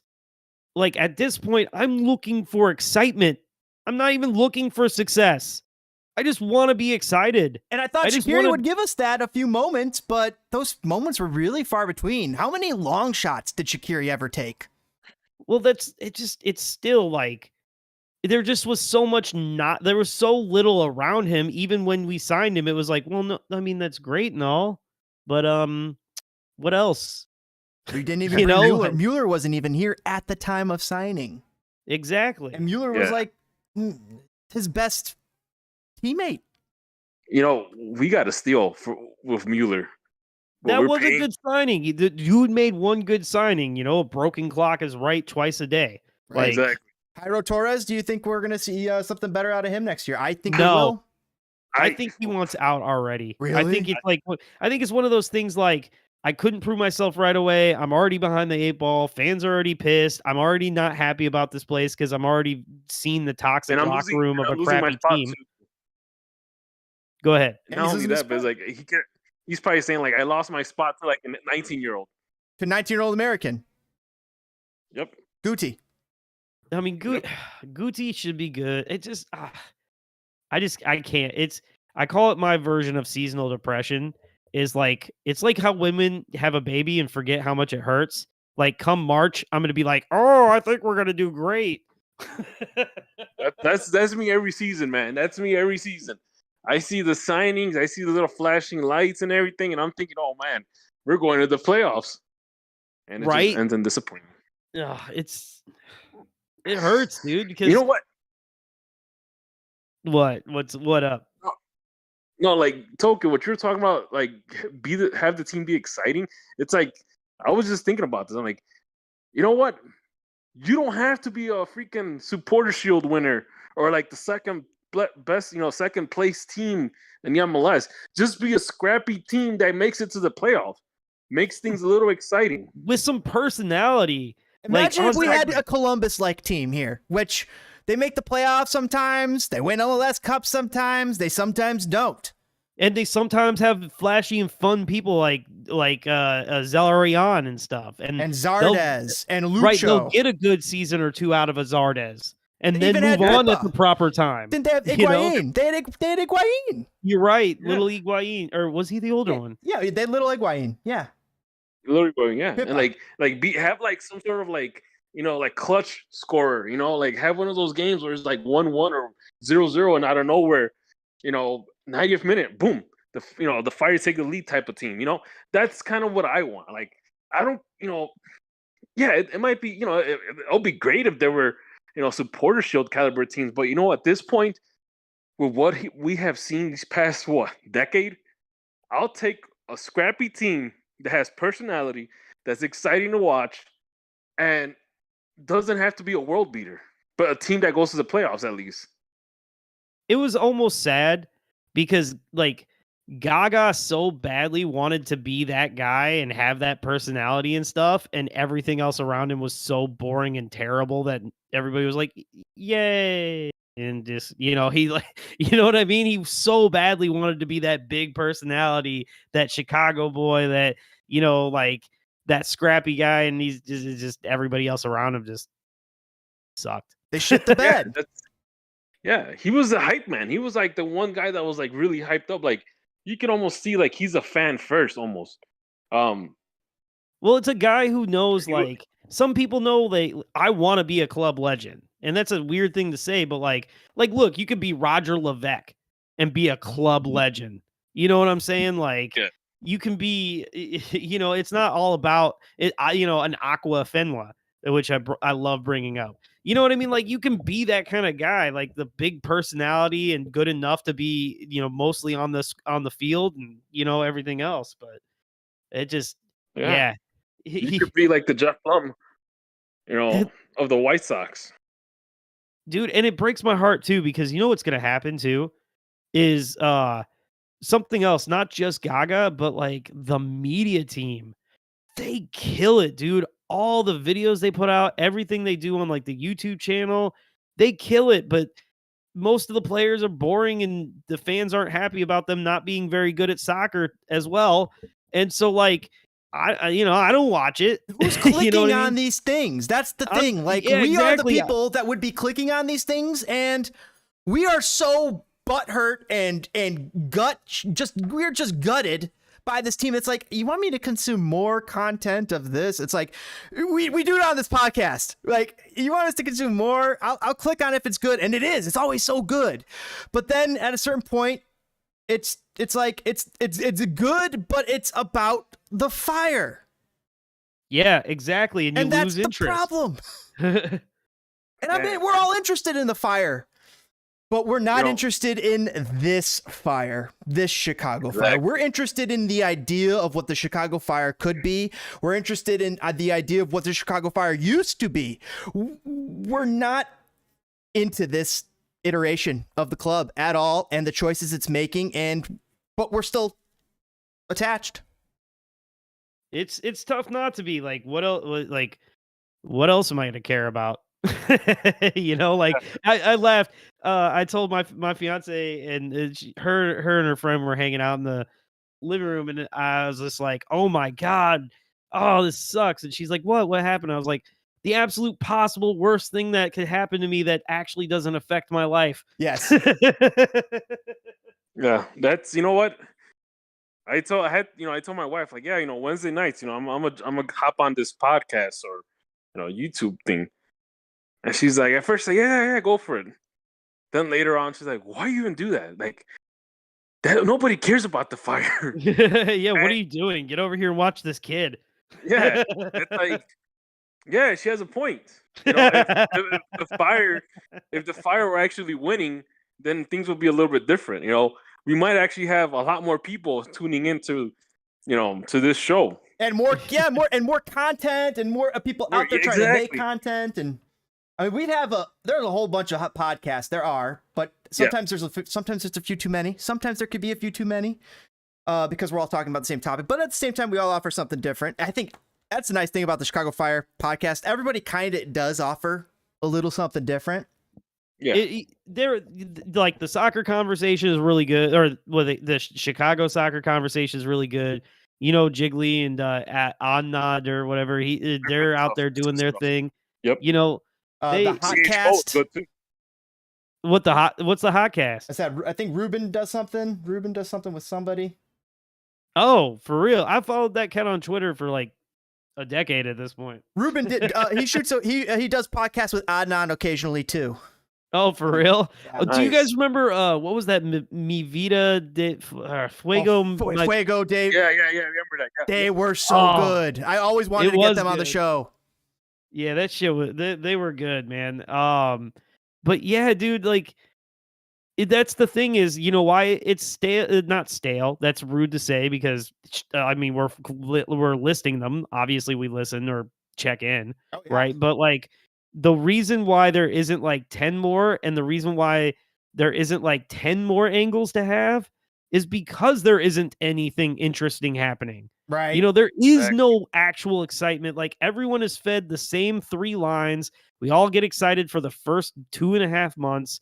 And then it's just this. and it's like, why are people watching people complain? Yeah. No, you're right. Oh, by the way, James, I'm watching your stream. Start sliding. You're going to get him killed. You're going to lose Justin Fields for the season. No, I don't want to do that. I don't. So it's like, man, it's like how bad does this guy has to really mess up? Like this guy almost sounds like a government employee at this point, Yes. It's hard to get him fired. So now it's like, great. Now we're gonna miss the playoffs again next season. Why get excited now? Why? Yeah, there might be a little bit of transfer rumors going around. I know last we don't week, have money for transfers. We don't do what we do. We do have a DP slot now. We got that's all we have. Unless Heights like falls down and bumps his head, and then all of a sudden becomes a genius. But wait. But is one player going to solve anything? No. No, one player's not going to solve the problems. And also, we could sign Holland. Well, okay, if we signed Holland, that would solve all the problems. But literally any other player, like it wouldn't it wouldn't fix anything. Not only that, but we're like really like Heights is a really bad deal maker. Like we're paying some of these guys a lot of money that they're not even worth half of that. And some of these moves are head scratchers. Like, man, how the hell are we paying Sekulic close to $700K? Head scratcher. Think about that. Sekulic's agent walks in and he said, "All right, so we want $400K. Deal. Here's 7." Exactly. He probably had that conversation with Sekulic before he walked in the meeting. Like, hey, look, man, you might get 200K. I'm gonna say 400, okay? And they're like, yeah. And then Heights on the other end, oh my God, we gotta sign this guy. Oh my God, do you think we should give him $1 million? We should give him $1 million, right? We should give him let's start a little low. Let's do 600 something K. There was Okay, an good. article I read the other day, and it was talking about how these teams are shooting themselves in the foot. It didn't cover the Fire. It talked about Toronto and St. Louis specifically. It talked about how St. Louis has signed Roman Berkey for their goalkeeper to the tune of like $1.6 million for his salary, and they're pushing him down to TAM stats. But the fact that they're putting out such a huge outlay on just a goalkeeper, when there's a whole bunch of cheaper goalkeepers available inside of MLS, like right now, it seems silly. It seems like such a waste of money. Then going over to the Toronto situation, they're spending like $2-3 million on outside backs, Crescito being one of them. In a position that typically you could get for much cheaper in MLS. It's like these teams are not playing Moneyball in the right spots. Maybe not, but are we not all under the agreement that Toronto is going to be way better, even if they don't make a lot of signings in this offseason? 1,000%. You know what? It all depends. Who's the current coach right now for that team? Bradley. Bradley. Yeah, that's right. Oof. And you know what? I don't know about that because about Bob Bradley was a coach for LAFC at one point. Yeah, when they were dope, when they were even better than this season. They never put it together though under Bob. Oh, are you kidding me, dude? Like, screw this league with their playoffs, dude. I'm starting to think that. They dominated the entire season, had one bad game that had I'm pretty sure there was kind of like not a lucky goal, but kind of like oh, okay, yeah, everything worked perfectly for you to get that goal kind of situation. You know what I mean? Like, you lose one game, and after, didn't they win the Shield by, 15 points or 20 points or something ridiculous? This year. Hold on. They won it this year with, what's his face? Steve, was it Cherundolo coaching that team? Hey, you get that man's name out your mouth. Steve Cherundolo is a saint. And I will not have it any other way. No, Cherundolo. You know what? At this point, I will give up my autographed team jersey to have that man coach the Fire. Right. I will give up my 2017 autographed jersey with Basti's auto on there. Get him in control of the Fire. Yeah. The thing about it, man, is just. I don't know how confident I would feel if I had Bob Bradley as a coach. I think he. Okay, you think the league has passed him by? I think so. I think he's done. Maybe he should start looking at retirement at this point. Oof. I think he should too. I mean, to me, the writing was on the wall when he went to go back to play with his son, and it just created problems. It created a whole bunch of problems for Toronto that they did not need. You do that when they're young and they're still good. You don't do that when they're old and it's time to sit them. No, dude, this was there's a reason why no one talked about his job being in jeopardy. Right. This was always going to be a tank season. Yeah. So he relied on his son to not break his leg and play every game to get him to the end of this year when they finally had the stable of Italians and kind of tried to develop something. Trust me, there's going to be a complete turnaround next season. They're Italians in the summer, and nothing changed. They actually finished below the Fire. Yeah, I mean, they were just so far behind at the beginning. But then you also have to think about how their salary cap is looking like, because I'm sure that stable of Italians you're talking about, that's a big, it's a big chunk of change there. So unless they're going to get by academy players again, or they're going to go on the cheaps and get some cheap players that might not be all that great. It might be a rough season. Well, you forget of how cheap the Canadian player still is. Well, maybe, but I think it's Montreal. Was it Montreal? I'm not sure, but I was actually, I don't know, maybe. Can someone tell me the strikers for the Toronto FC team? Bernadeschi. God. And Akindele, is he still there? Akindele, yeah, I think he's still there. Dude, I would take him on the Fire.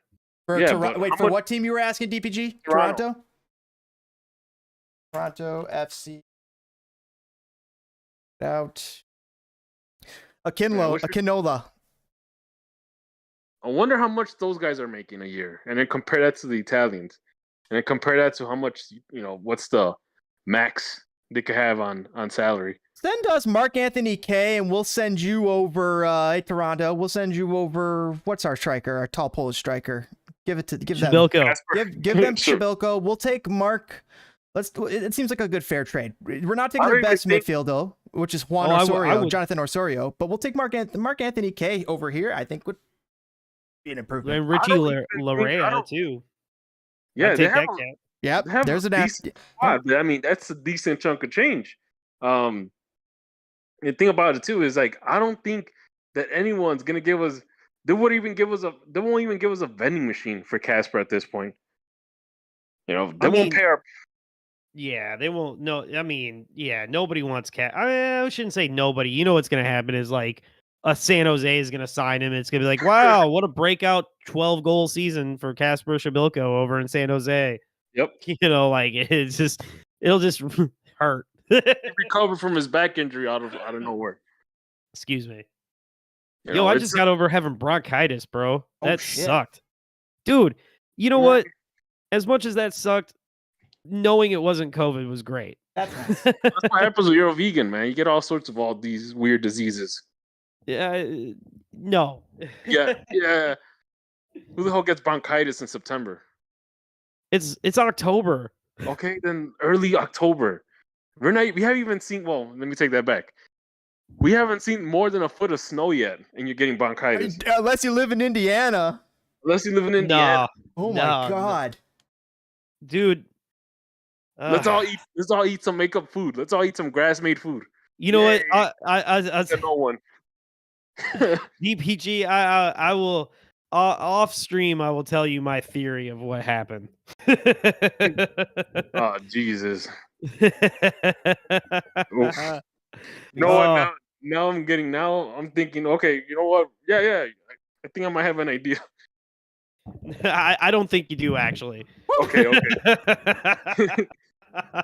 Anyway, yeah, it's probably not as sensational as I just made it sound, but yeah, still not. You know what? What's it? NSFW or some shit. Yeah. Speaking of strikers, I tweeted about this the other day. Let me pull this up. I was asking about the U.S. men's national team strikers, and what the hell the list looks like right now.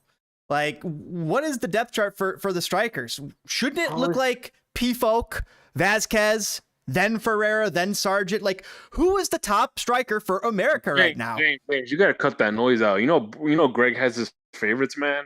He's probably gonna put Jordan Morris in the first game, anyways. What? Why are you getting excited? Oh my god! Oh man, please He's don't fast. put that. He's gonna put not the square. anymore. No, he still is. They showed next gen stats. He is still fast. He's still top 5 fastest in MLS. He's built like Jordan a brick Morris. wall. He's fast. He's always been fast. That's his thing. That's why he always tears his ACL. Yeah, because he's a stocky dude. Like, it's not like. And when I saw him playing over the summer, he looked a little out of shape too. Like, damn, just dude, peep this. All right, so peep this. So I always thought Jordan Morris just kind of looked like a cat that wandered onto the field, and then I was watching during the pandemic. Christian Roldan and him were streaming like Fortnite or something, and they were talking about this post or whatever. And it was just them standing in front of the training ground, like both with their shirt off. He is like built like a brick wall, man. He is actually ripped up. You put a t-shirt on him and then he looks pedestrian as all. The thing is, here's the thing. Soccer players, the whole point of you being fit is not for you to be built like a truck, but you gotta be that really lean built, like Bruce Lee type. Because otherwise, you're not gonna be the fastest guy in the field. You're gonna have defenders that are gonna like get in front of you. Yeah, you're gonna take him down, and all of a sudden, it's a foul on you. So, like look at Cristiano Ronaldo. That guy's built like a truck, but he's very lean. He is lean. So hold on. We railroaded James here, James. So was that your order? You had Vasquez on the plane as your third in the depth chart? No, I'm saying Brandon Pifak, Vasquez? then Vasquez, then Ferreira, Oh. then Sargent. Vasquez above Ferreira and Sargent right now. Who's playing better? Well, what about Sure. Pepe, man? I heard you guys were getting excited about Pepe last week. Pepe's the bottom, man. Pepe's Oof. still just a reach. I see. I feel like this. We are at a point. Okay, so there are good instances of this, and there are bad instances of this. But we are at a point where even if you're playing pretty lights out, like if you haven't been involved like at all, it's kind of done. Like Mark Tillman is kind of like that cutoff. Like if you Yeah. before Mark Tillman, you've got a shot if you're playing lights out right now. After that, like it's too recent. And so I do really feel like, as much as it sucks, we're looking at the order being PFOC, Sargent. Well, I shouldn't say sucks. I'm not terrified of this as long as most of our wingers are healthy. Pifak is not, But Berhalter does not consider Pifak a striker for him right now. well, And didn't that's you my ask what our concern. To me, he's the number one, and they're not taking the number one. This is like Whoa, Mexico James, leaving James, Chicharito. James, Although you Chicharito is keep not a forgetting- starter. Keep forgetting he has another favorite, and this guy's a game changer. You might know him by the name of Jossie Saddest. Jassy fucking.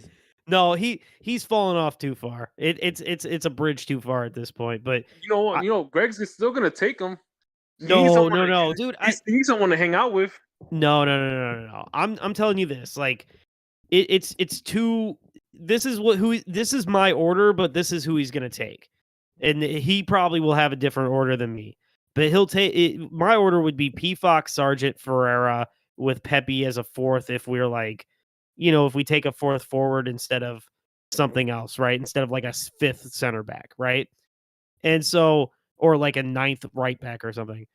And so I think Greg's order is Ferreira, Sargent, PFOC, honestly. That's a lot of pressure to put on an MLS guy to be your top scorer. Yeah, I'm you mean the greatest league that ever existed? No, I'm kidding. Kidding, man. What sucks is I really liked Berhalter as a player, and now it's just like all sour taste in my mouth. And the reason I say this is that, yeah, Ferreira could score goals, in MLS, sometimes in a national team. But come on, you're about to throw that kid in front of the English That's what I'm four-man saying. defense team, Yeah. No. Well, I mean, so if you think about it, let's be reasonable here. If you play against England, you're not going to have a ton of the ball. Ferreira does two things well. He's not world class at them, but he does two things well. He makes decent runs, and for a smaller striker, he does a decent job of holding the ball up. So what you do is you start with him, so in the first game you start Josh Sargent. That's what happened. I'm gonna throw you a wrench here, okay? I'm gonna throw you a wrench. You're talking about the English, four-man back line, right? Right. We might have a chance. You know why he says Ferreira might be able to score? You know why? It's because they got that idiot from Manchester United playing as center back. No, there's no way, Harry. We're never going to be that lucky that Harry Maguire is going to freak out and he'll be like player of the tournament. It'll be ridiculous. No, but we couldn't get that lucky. I just feel like this. Like, this is what I think Berhalter is going to think and do. You're going to start Sargent against Wales. And then you're going to start Ferreira against England to do, like I said, runs and hold it up a little bit. And then when we're losing, he'll put in PFOC to hold it up. And that's it. And that will be his game plan. And we got to win against Iran because, we can't just leave come on, they're always wishing death to America. So I figured, hey, we could just beat them in soccer. That's the closest thing they'll get. But hey. I mean, honestly, are they that wrong? But anyway, it's like, you can't look past Iran. Like, just here's the thing. England cannot look past us. Wales cannot look past us.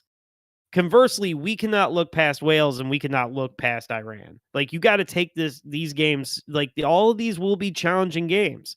Like, there is a reality where the U.S. men's national team plays well and still doesn't get out of the group. Let's discuss the reality of U.S. versus England. I think there's two realities, two possibilities. It's either it's a tight game, or it's a complete England blowout. I don't think we'll get blown out. We're not that. It's that's kind of buying into the hype of the whole like unprovenness No, of this generation. I presented two. I said there's two. It's either going to be a close game or we're going to get our asses beat. I don't see any way the USA has like a strong game and we're like, oh, kicks their ass. The only way they win is a close game.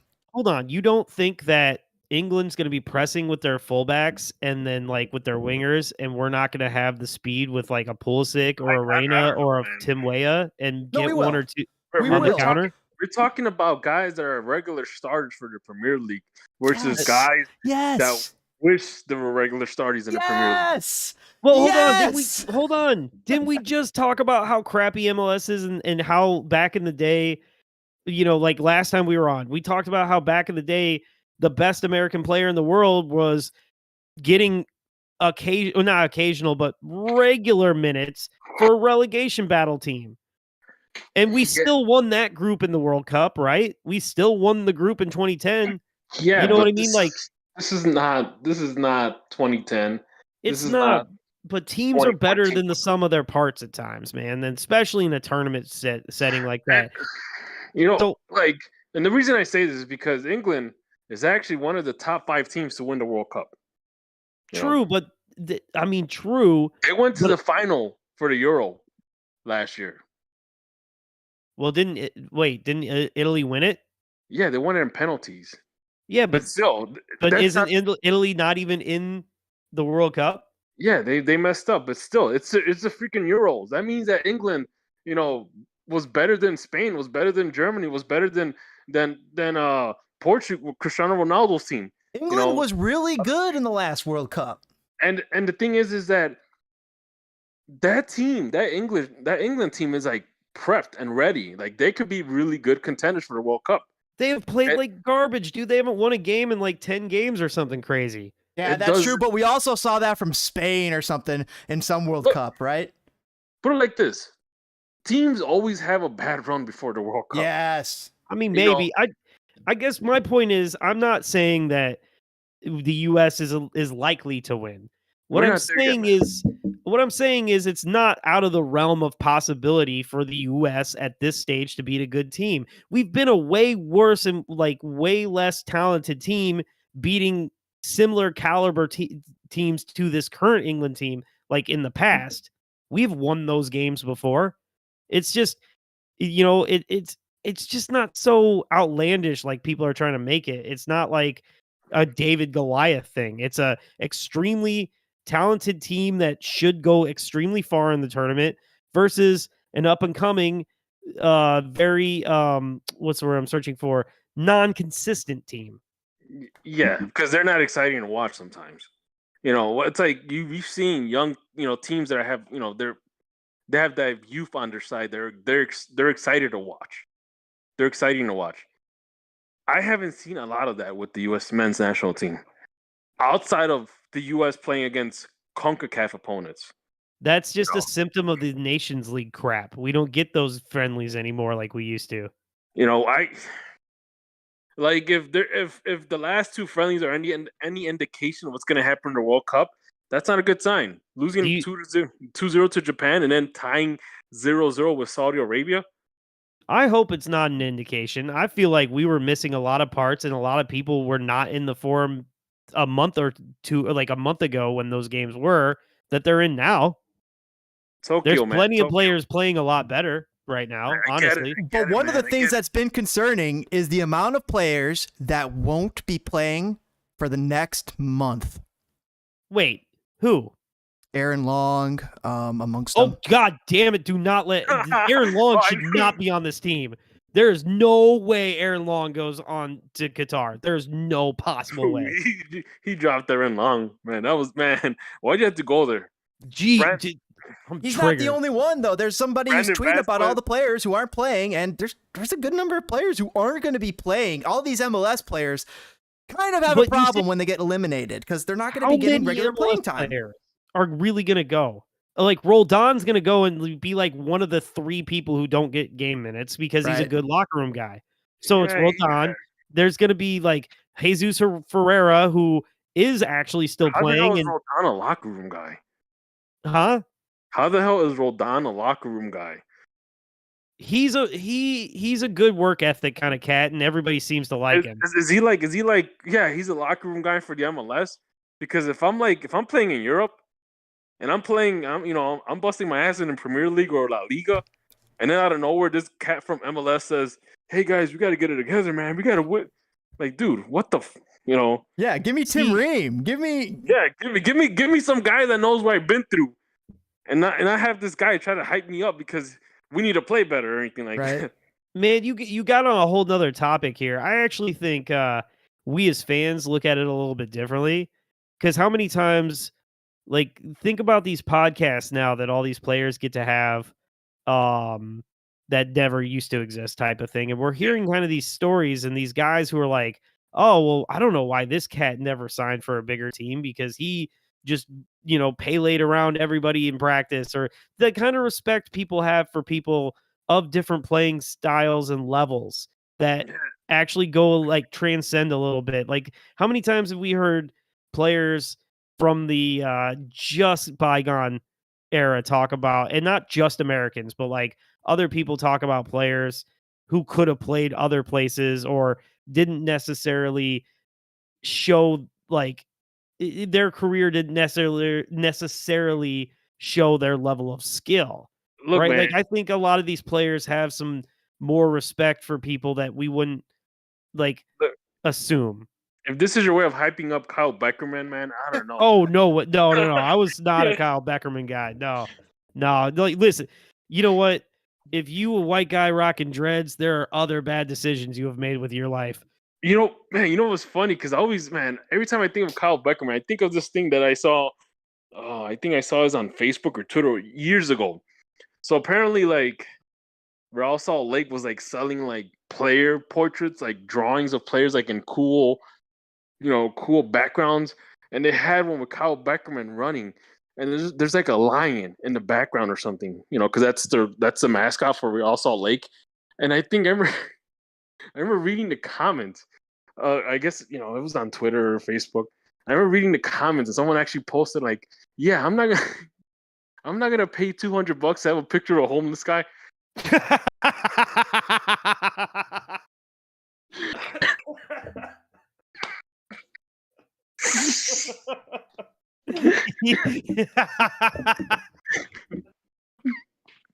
Oh man. So I didn't like, again, he's another cat that like I would have loved on my MLS team, but not like the national team. But yeah, he so looked like a homeless dude. Dude, that man, to this day I remember that, and it always cracks me up, man. It's like, man, that someday I gotta even see if they had that picture up still. But it was like this like cool looking picture of Kyle Beckerman running, and there's a lion in the background, and you see some mountains, and they're selling it for like $200-300. And someone said on the comments, "I ain't paying $300 for a picture of a homeless guy." But Shit, we gotta That's chill, man. We gotta freaking chill. classic. The guy from Columbus is here. You know what then? Good. Oh, we got Connor checking in. Yeah, we got some guy from Columbus. Some guy from Columbus. What's up? Oh, nothing much. I just figured I'd come in for a few minutes, say what's up, and then chat a little, and then dip. We're talking how a you little. feel about We're talking a little bull smack on the U.S. men's national team. And Kyle Beckerman. Kyle Don't forget. Beckerman, and the fact that he looks like a homeless person. And why would anybody want a $200 picture of a homeless person Oh in their god. home? Oh, that. Kind of like the whole Frankie Hayjuk in a skateboard around in the downtown Columbus. Oh, Frankie on God. his skateboard. oh god. We have nobody on the Fire who does that, who skates around Chicago. No, I we have would- nobody with any personality. We shouldn't. Nobody has any personality on this team, especially since selling Gaga. Yeah, Put it like this. Mike McGee was like, I saw Mike McGee on the last game, and you would think that a guy like Mike McGee will be like man, we should have a presentation for all the Fire players. The guy was literally sitting on regular seats. Like, dude, this guy used to be your MVP.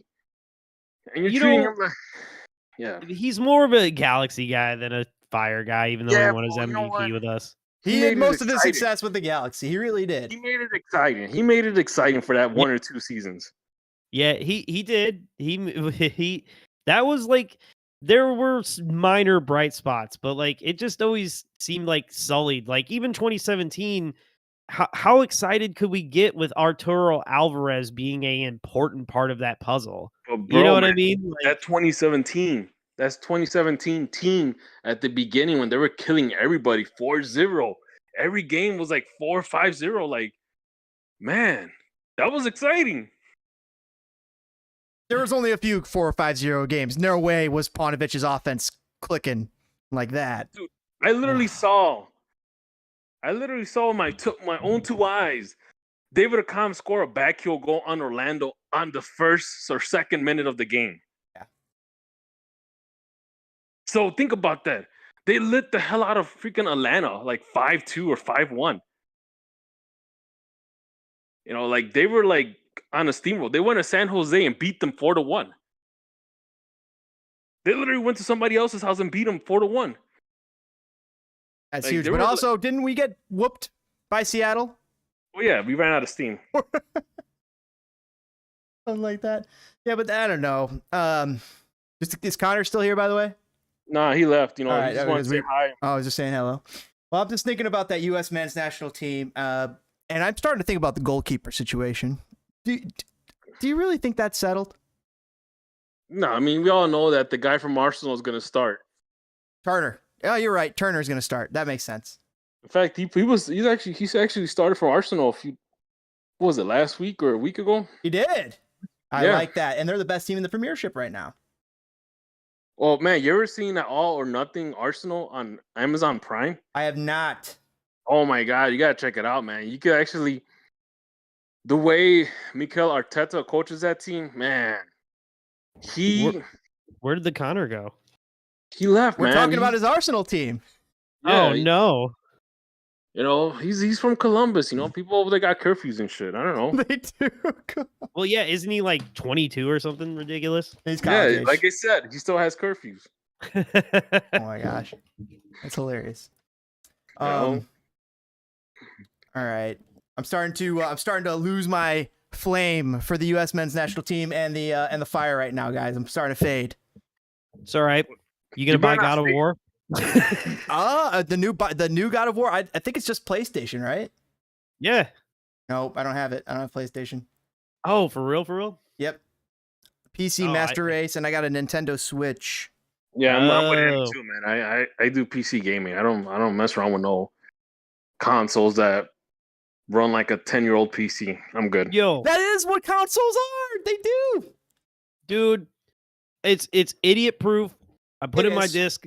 I wait my 45 minutes for the first patch, and then I can play my game. That's Look, true. man.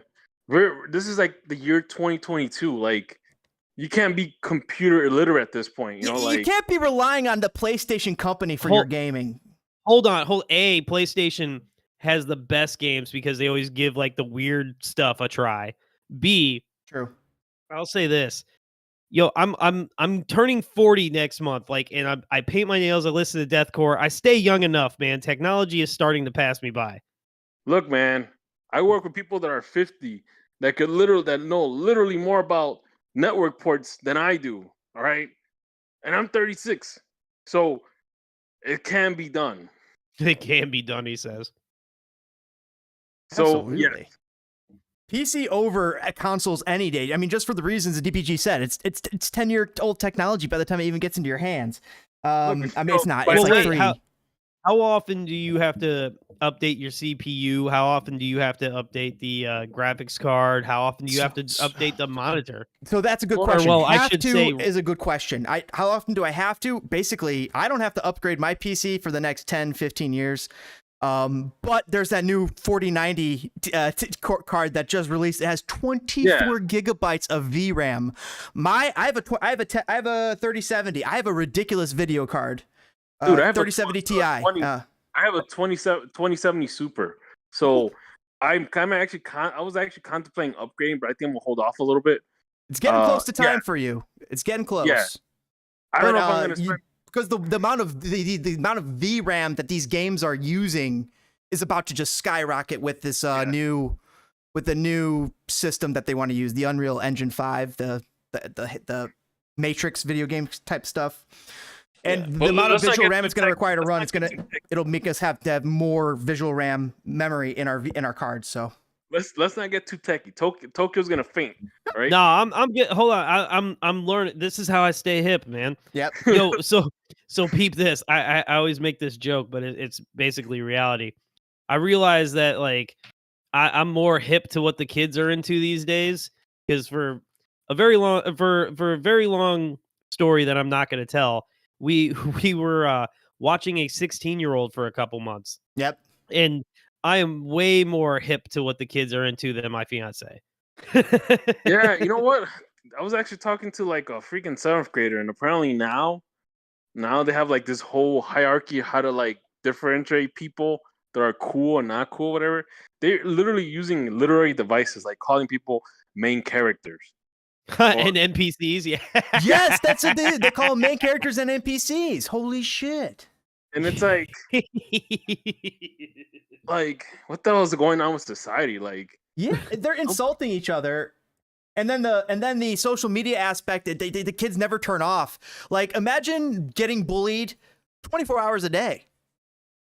like, I mean, you know, that's the point though. That's the thing. Like in school, isn't when I that was what growing having up, siblings is? Yeah, but here's the thing. There's a point where your siblings stop being up on you and you guys all go together and you guys team up for a time.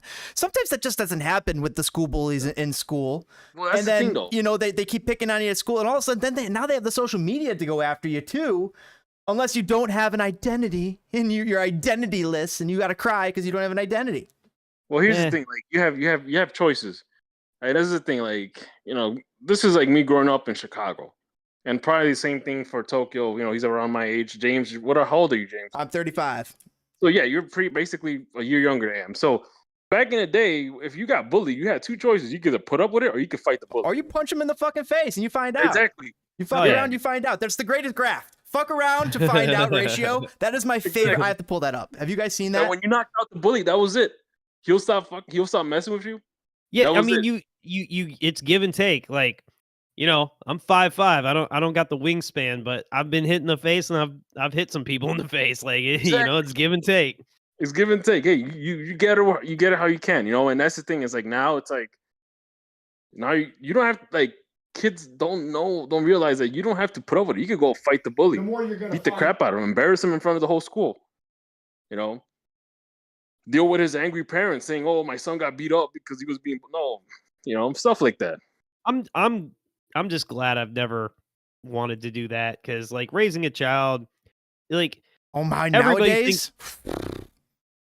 everybody thinks their way that they grew up was the right way, and like, or if they didn't, they go far too way the other way. You know what I mean? It's just too tough. It's too tough to know what the right kind of thing is. Oh God, I love that graph. I can't believe you pulled it up. Look, man, just fight the bully, man. I think the whole thing, just talk to bully, that the whole concept is gone. Right. You know, Let me say this. Hold on. See, you know, the more The more Kids you on find there. out, the more you're gonna find out. oh wait, so the more you fuck around, the more you're gonna find out. That's the best graph on YouTube. you know, and that's the thing is like even if you lose a fight against a bully, I think at that point you might actually get some respect. Well, 'Cause- it's just the standing up for yourself. You're right. And like that's the thing. If you get fully beat up by a bully multiple times, that's like assault. That is a serious thing. Like people will step in. I think But you bullies are fight- you different stand up- nowadays, guys. I think you bullies stand are up and fight. different. Really, you stand up and fight one, then it's just kind of like, oh, okay, well, on to the next guy because like there was a fight. He actually fought back. It's Right. whatever. But there's different kinds of bullies. There's social media bullies who will never throw a physical punch. They'll just throw Well, yeah. mental ones. Well, yeah, you find and the guy then, that's and those ones typing- sometimes hurt more. yeah, but sometimes you find the guy that's typing the stuff out. Yes. He beat his ass with his own laptop. Oh God, isn't that the whole plot of Jay and Silent Bob That Strike is. Back? Exactly. Yes. Yes. He's like, hey, are you blah blah blah? your name That is you the right? greatest. That is right? awesome. And there was somebody who was talking about accountability. Oh, it was a poker player, Doug Polk. Doug Polk, he plays poker. He's good with crypto money stuff. But anyways, poker player. And he was saying, is it time for everybody on Twitter to kind of everybody be verified?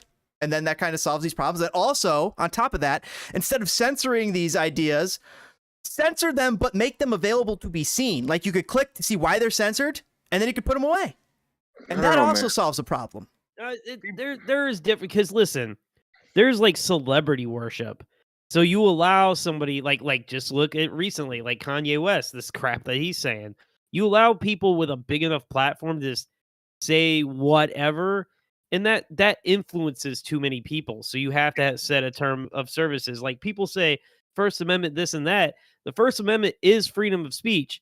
It is not freedom from consequence. You know, like you make a threat. You make a threat, and there is a consequence. Well, not even just that. You a white person, you say the N-word. There is a consequence. Like, Dude, you know, there was a stupid clip. A stupid person was saying it, and another person hit him in the face with the skateboard. It was such. Fuck around and find out. It was fuck around and find out, and like I had a problem with it. I had a problem. On the one hand, I'm like, I'm glad this kid gets a fucking. You need to get your fucking shit knocked into you.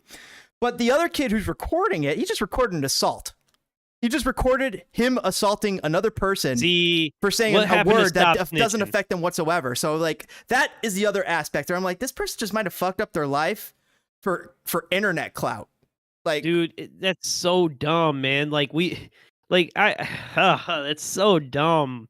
Why? I don't know. I guess I'm just from a bygone era of old dinosaurs, man. Well, dude, would we see? Here's the thing: 20 years ago, I think all of us, we see a guy get hit. He says that word, he gets hit in the face by a skateboard. 20 years ago, we're all saying, "Yeah, that makes sense." And yeah. and nowadays, I'm saying, "Yeah, that makes sense." But also, he recorded himself doing an assault. Maybe I'm just a little bit smarter about. I mean, because yeah, not everything needs to be for the gram. Right, yeah. Not everything needs to be for the Instagram. And God be it, this kid needed a fucking wake up call. I mean, you don't fucking say that fucking stupid shit. What the fuck's wrong with you? Yeah, exactly. I mean, on one hand, it's a good thing he got a fucking skateboard face, but a skateboard is a fucking deadly weapon. It's a fucking bat. See, that's the thing, man. Like that's the problem. Because so much is so like, how do I word this? People don't take anything at good faith. They just use whatever they want. It's the kind of like they use it for the moment. Type of things. Right. So like in a scenario where someone gets hit multiple times kind of out of nowhere and or during a robbery and or in a normal just like disagreement type of fight, that is a deadly weapon. If a dude is if it's a fuck around and find out situation, he smashes him once with it, I do not believe that is assault with a deadly weapon. You don't know. It could take one punch to kill somebody. I mean, agreed, but it's so no. And not to mention that kid is sitting there defenseless. He's sitting there smoking a cigarette defensive, albeit the kid's a scumbag. The kid is a scumbag, deserves to have his face smashed in by a fist, but a skateboard is so much more velocity, so much more mass, right? So much more brain bashing capacity than my fist coming at you from like a foot and a half. So is The Rock's fist. The Rock's fist is a deadly weapon. That is true. I don't want to get your channel in trouble, but I'm pro. I'm pro hit the kid in the face with the skateboard. I don't mind that. I don't mind you being pro hit the kid in the face. But I'm also pro hit the kid in the face with the skateboard. But I'm also like pro stop. Don't do this for the clout. Oh, like what are you really hitting this kid in the skateboard for? Is my point. If he's really hitting this kid in the skateboard for saying the N-word, that's one thing. But he was not really hitting the kid in the skateboard for the N-word. He was hitting the kid in the skateboard for a clip to put on TikTok. That's what it was. And that is kind of the scumbaggery of it. He used this person being a racist asshole to be a manipulative asshole. And it makes me think about the Amaranth situation. Amaranth, recently, there's this streamer. She's a lady. She's been married for the past few years. You would never know it because in the 28,000 hours she streamed, she's never once mentioned her husband. To the legions of men and women who are watching her and adoring her for her body, right? And she's selling them the idea that, oh yeah, I'm your girl. I'm kind of your internet girlfriend. Has a husband who's been who's been manipulating her behind the scenes the entire time, pulling the strings. And it makes me think like, we're supposed to feel sorry for this girl who's been manipulated by this man. And absolutely, it's horrible. The situation that she is in, it's abusive. It's wrong. I hope she gets out of it. I hope nothing but the best for her. But I also thought about the human factor for her fans. I mean, like, yes, she's being sexually abused to a certain point because of if you listen to these phone calls, what this person is unhinged, and they're just like they're spouting crazies at this person. I haven't heard a lot of it, but abusive as hell. I would slightly disagree though, man. Like, because let me finish. Just let me slightly finish. Okay, I'm almost there. But so it was slightly sexually abusive and emotionally abusive because what he was just like, he would bash her, and like there was no argument. He basically created nothing, and it was so insane to listen to. And it made me just think about all these little kids that are watching this girl, and they all have these fantasies about her. I wonder if she's doing a little bit of something similar, some different type of negative sexual feedback to these kids that's setting them up for failure in life and for their love lives. And I was just wondering about that potential capacity. That's what I was trying to get at with this Amaranth situation, even though I very much feel sorry for her and I hope the best for her. I don't know. I'm not going to call hot tub streaming sex work. I guess she also is an OnlyFans participant and such, but that's part of quote unquote sex work. You're selling a fantasy.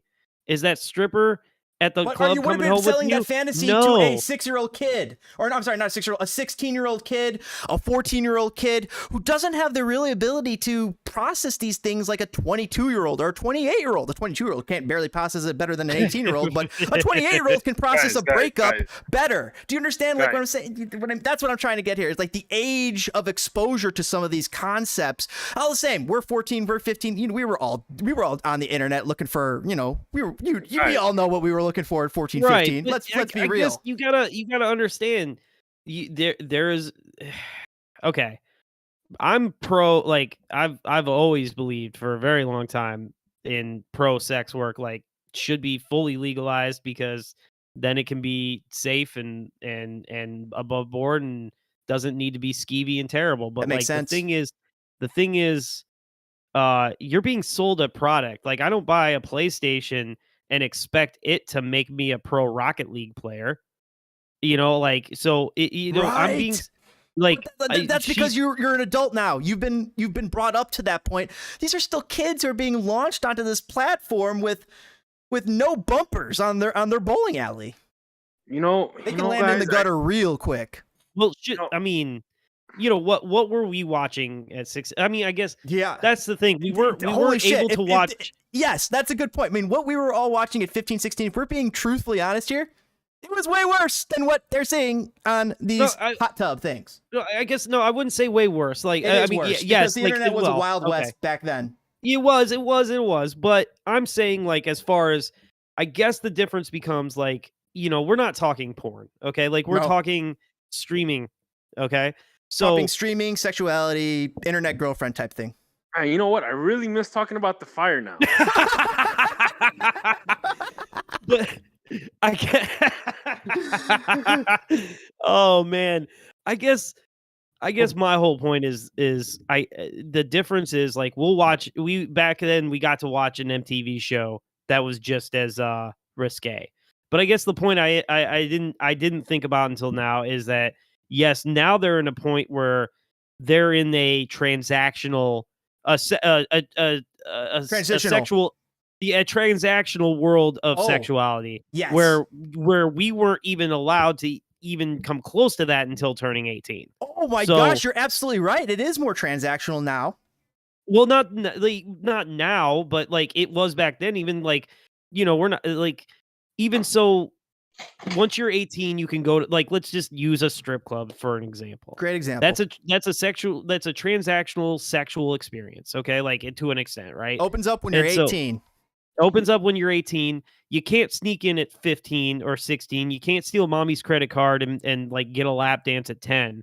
But I guess you could hop into a hot tub stream at 10 with mommy's credit card and not know that you're paying for a in their minds, limited experience, right? So Right. I can see that, but it sucks. As a person who never wanted to have kids, I want more adult themed things to be accessible to me.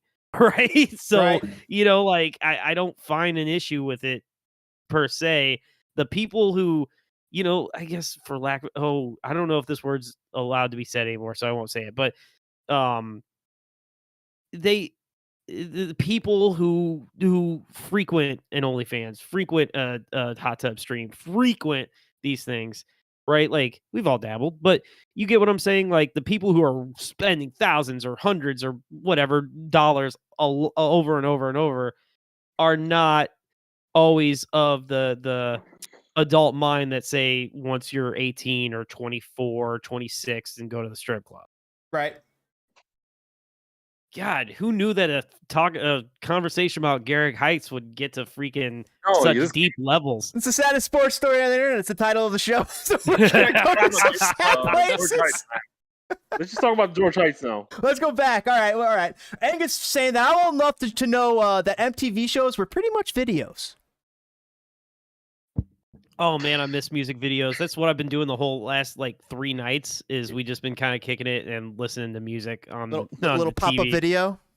No, not. Oh god, I do remember that show. Those were the best. Oh, pop-up Yeah. video on MTV? Oh my Or god. VH1. Yes. VH1, there you go. Yeah. With the Oh stupid my bubbles God. on it. Yeah, that was. And they give you little cool facts about the music. Yeah, that was actually really cool. Oh my god, you remember BET After Dark? Wait, what after dark?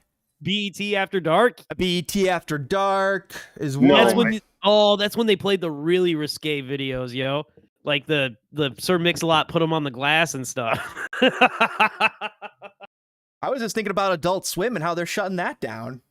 Oh, And how that was classic. And we really kind of, that came up when we were young and I remember grabbing Papa John's and running back in time for 10 o'clock to see home movies and Futurama and stuff. Yeah. And then Aqua Teen Hunger Force. Dude, that was the days, man. They were showing clips of it and they were showing what made it successful. It was these weird interlays, these weird commercials that weren't commercials. Sometimes they would just show cool music for up and coming artists that we didn't know at the time, but then would turn out to be like Deadmau5, you wouldn't, and stuff like that. They were doing very, very cool stuff there. And I don't know how we're going to ever see that again because terrestrial TV, it's dead. Well, look at this. Look at what we're doing. However many people are going to watch this. Entertainment is so stratified. I watch Game Grumps a bunch, and there's millions of people who do, and there are tens of hundreds of millions of people who have no idea who they are. Right. It's not such a shared experience anymore that there is only 4 shows on right now. So, half of the country watched Full House. I used to watch Home Improvement. I loved Home Improvement back in the day. I did not watch the new show with Tim Allen, but man, the old Home Improvement I did really enjoy. Watched pretty much almost all of the episodes till it finished. My favorite thing about Tim Allen is how politically involved he is for being a non-voting felon. for being a cocaine. Yep, he got cocaine busted possession, busted, and ratting out your dealer kind of person. Yeah. Yeah. There was they were doing the Santa Claus scene for the interrogation scene for Santa Claus, and they apparently had to shoot it 80 times because he kept giving up the name of his former cocaine dealer. That's not true, but it sounds like it could be. Sounds good. It sounds good. Oh man, DPG, what kind of depravity? DPG, we gotta bring you back to Fire or to Garrick Heights and do some more bird pooping on. No, bird poop's good luck. Let's let some T-Rex look, man, unless the bird poop lands on Heights, and he for whatever reason has to quit the Fire. I mean, it ain't happening. Look, you know what? I want this team to be successful. I want them to make the right moves. I want them to play exciting soccer. I want them to win. But it's like, man, remember when people were so relieved that Mansueto was going to take complete control of the Fire? Yes, we were very relieved. How we were all hyped up and we're like, yeah. Gone are the days of misspending, of mistakes, Well, Yeah. the mistakes are still here. The misspending is still here. It's just a lot more of it, which is nice. There's more of the spending, but it's more misspending. And is that a good thing? No. It's like throwing your money. It's just like throwing your money away. Like, dude, you're throwing money at players that wouldn't even start on any other team. You know, it's suppressing. Is there any possible way that like something stupid happens and everybody plays out of their expected level and they make the playoffs and they have a good run this year, like next season? Yes, but not really. Because who is in goal? Oh, Brady. Okay, so that he's not Gaga. Like we're Right, not but getting, we're he not could be getting even Gaga in better. that. We're getting He's been rated to be better than Gaga in some aspects. Yeah, Like- that's the one thing is we seem to be starting to develop some serious talent. Yeah, so he might be another guy that if he has a good season next year, he might be gone too. So That's the thing with this MLS build. I mean, like, it is built for you to lose some of your best players and to retain some of your okay players. So how do you build a successful team around that strategy? If you sell a Brady, then like that's the thing. I think like in theory, right? Like let's just pretend. Okay, let's use the examples in front of us, not the hypothetical. So like let's pretend Shabilko was a good signing and was good, and Gaga was the kid. Now in this season, like so in theory you sell Gaga, and then maybe you got a kid like a Duran who comes in the year of Shabilko, then you like pilfer the rest of the league for an or Andrew Blake, right? Like you continually switch where the kids are and where the veterans are as they're cycling through. Yes, that's what you got to do. That's the Ajax method. I think Yeah, you you got to pretty pilfer much- this league more too. Like gotta- anytime Yes. somebody's good.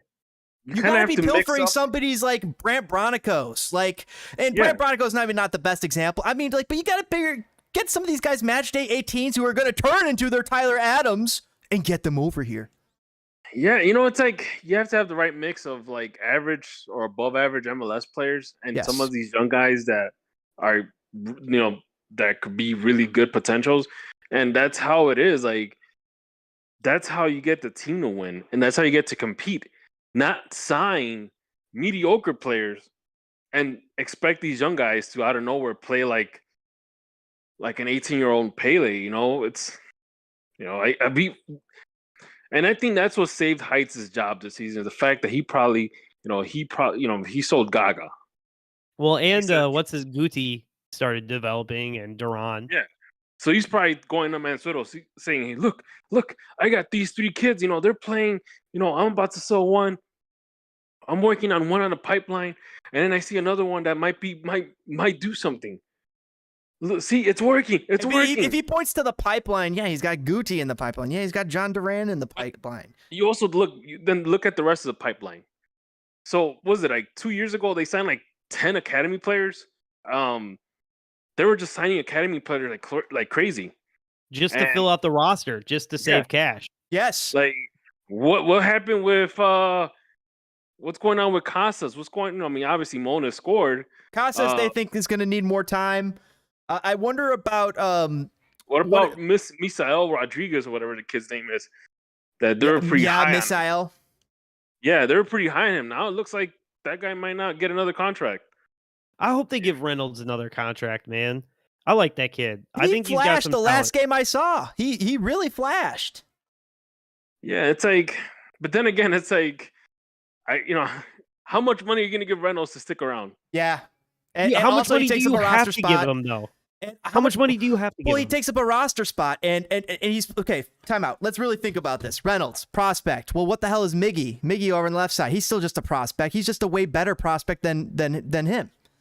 Yeah, but Miggy's like a walking yellow card. That's the other thing. And that's something that Ezra couldn't figure out with that guy. Like, come on, Ezra, you're the coach. Tell that guy to calm the fuck down, Like, you can't be, like, pushing players and doing stupid stuff like throwing elbows just because you're mad. It's like, talk to him, Ezra. Talk to him. Do something. Well, Yeah. wasn't Ezra a little physical of a player back in the day? Yeah, but that was back when it used to be a bush league. It's not like that anymore. It's not. where you can All get right, away with fair. all that physicality. Chances are, back in the day, the guy that was refereeing the match was probably the same guy that was going to referee some Sunday morning game for kids. Holy fuck. Don't knock the hustle. That is so true, and I don't think that's actually ever really thought about. How much of those early MLS refs, 97, 98, 99, were just absolute dog shit. Yeah, so think about that.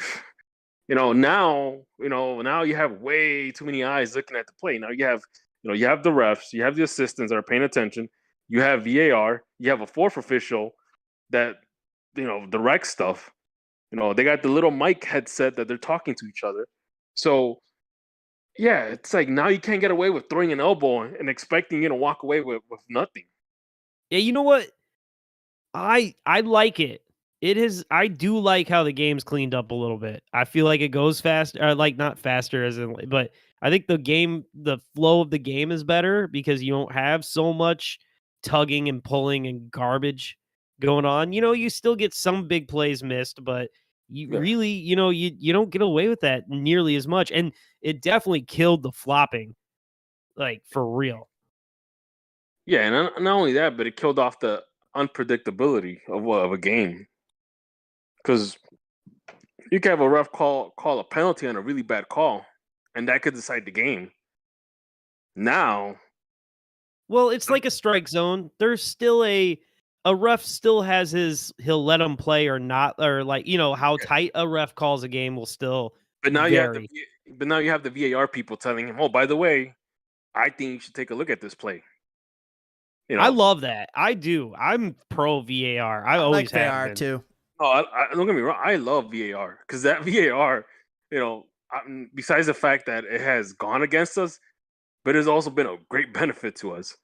The only thing I don't like is I do believe that there should be.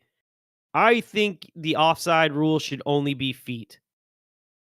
I don't think you should count upper body leans. That's hard though. Where does the foot start? Where does the foot start? Toes. Where does the foot end?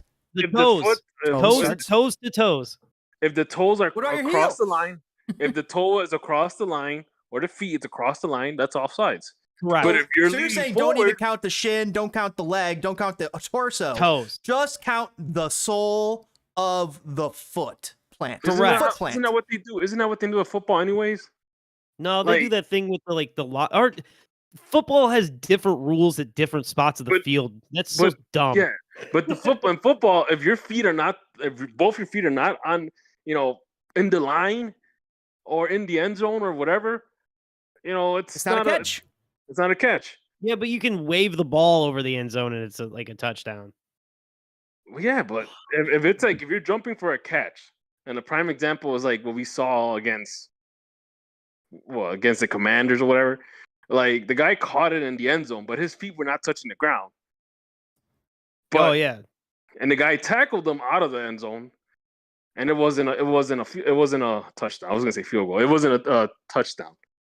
So how can why can't we do that with soccer? Like if your feet are not crossing that line, but you're leaning forward to start a run, it shouldn't be offsides. Yeah, that's the only thing I've got against VAR is they're taking the offside rule too far where you're like his shoulder is slightly ahead or his elbow. It's like, you know what? toes. I think you're right. Now, the way offsides is wrong. Think about this. You're running past a player. I am running past a player. Why am I being penalized because I am headed the right direction and his body is not?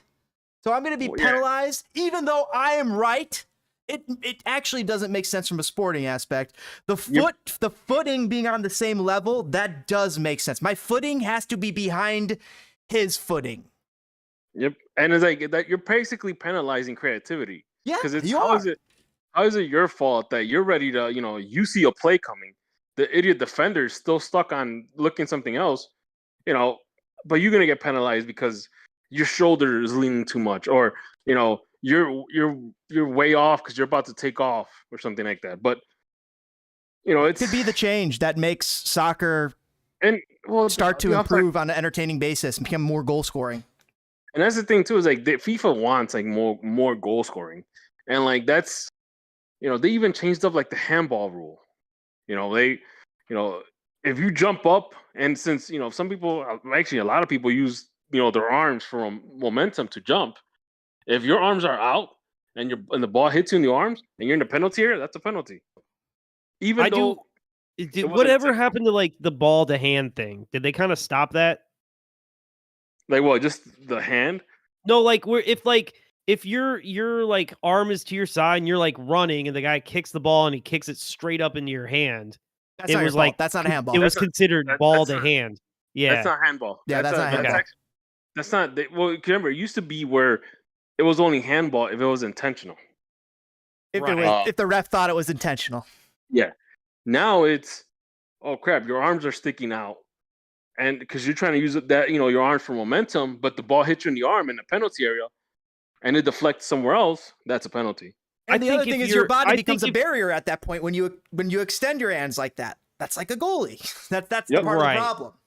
I think they do need to address. They do need to address what constitutes a natural position for your arms, because the jumping is the issue. Like you don't want you don't want to say you got carte blanche to go out to the elbows, because then everybody's gonna block balls with their elbows. You should be able to block your face. You should be able to block your chest. You should be able to block your balls. Like, I mean, like if I put my hands up to my chest, what am I blocking here? Like, you could have your arms like close to your body. Like, yeah. If they're extended, that's the problem. Yes. But but jumping, you're like you keep saying, like you're using your momentum to jump, right? So your arms are slightly out. Like there should be a consideration of a jumping motion that is a natural position for your arms to be. I think. I don't know. That's going to be too much of a deciding factor in games. Yeah, you're probably right. Actually, yeah, you're probably right. This is probably the best way to do it. Yeah, because what if it's like the fire, and the guy's arms are flailing around, and let's say Are you watching James jump up and down on the street?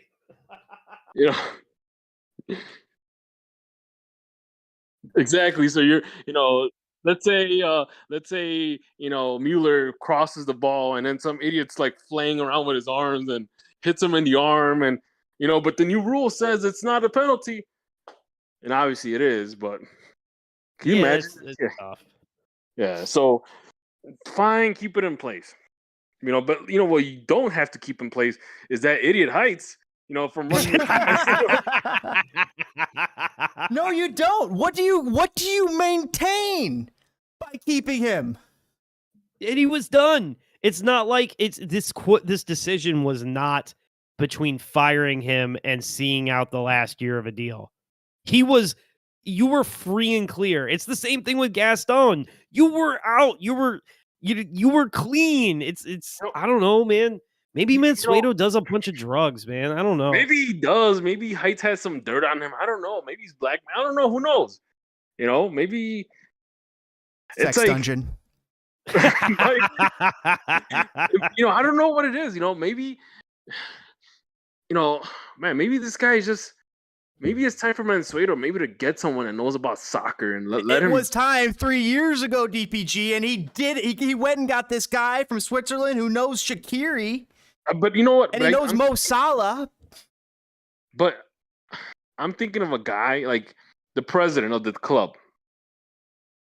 You should have someone that is soccer in tune as well as business in tune. Like, yeah, and not Ishwara whatever her name was, because she did not give a shit about soccer. She didn't give two shits about Chicago. She cared more about tennis and New York.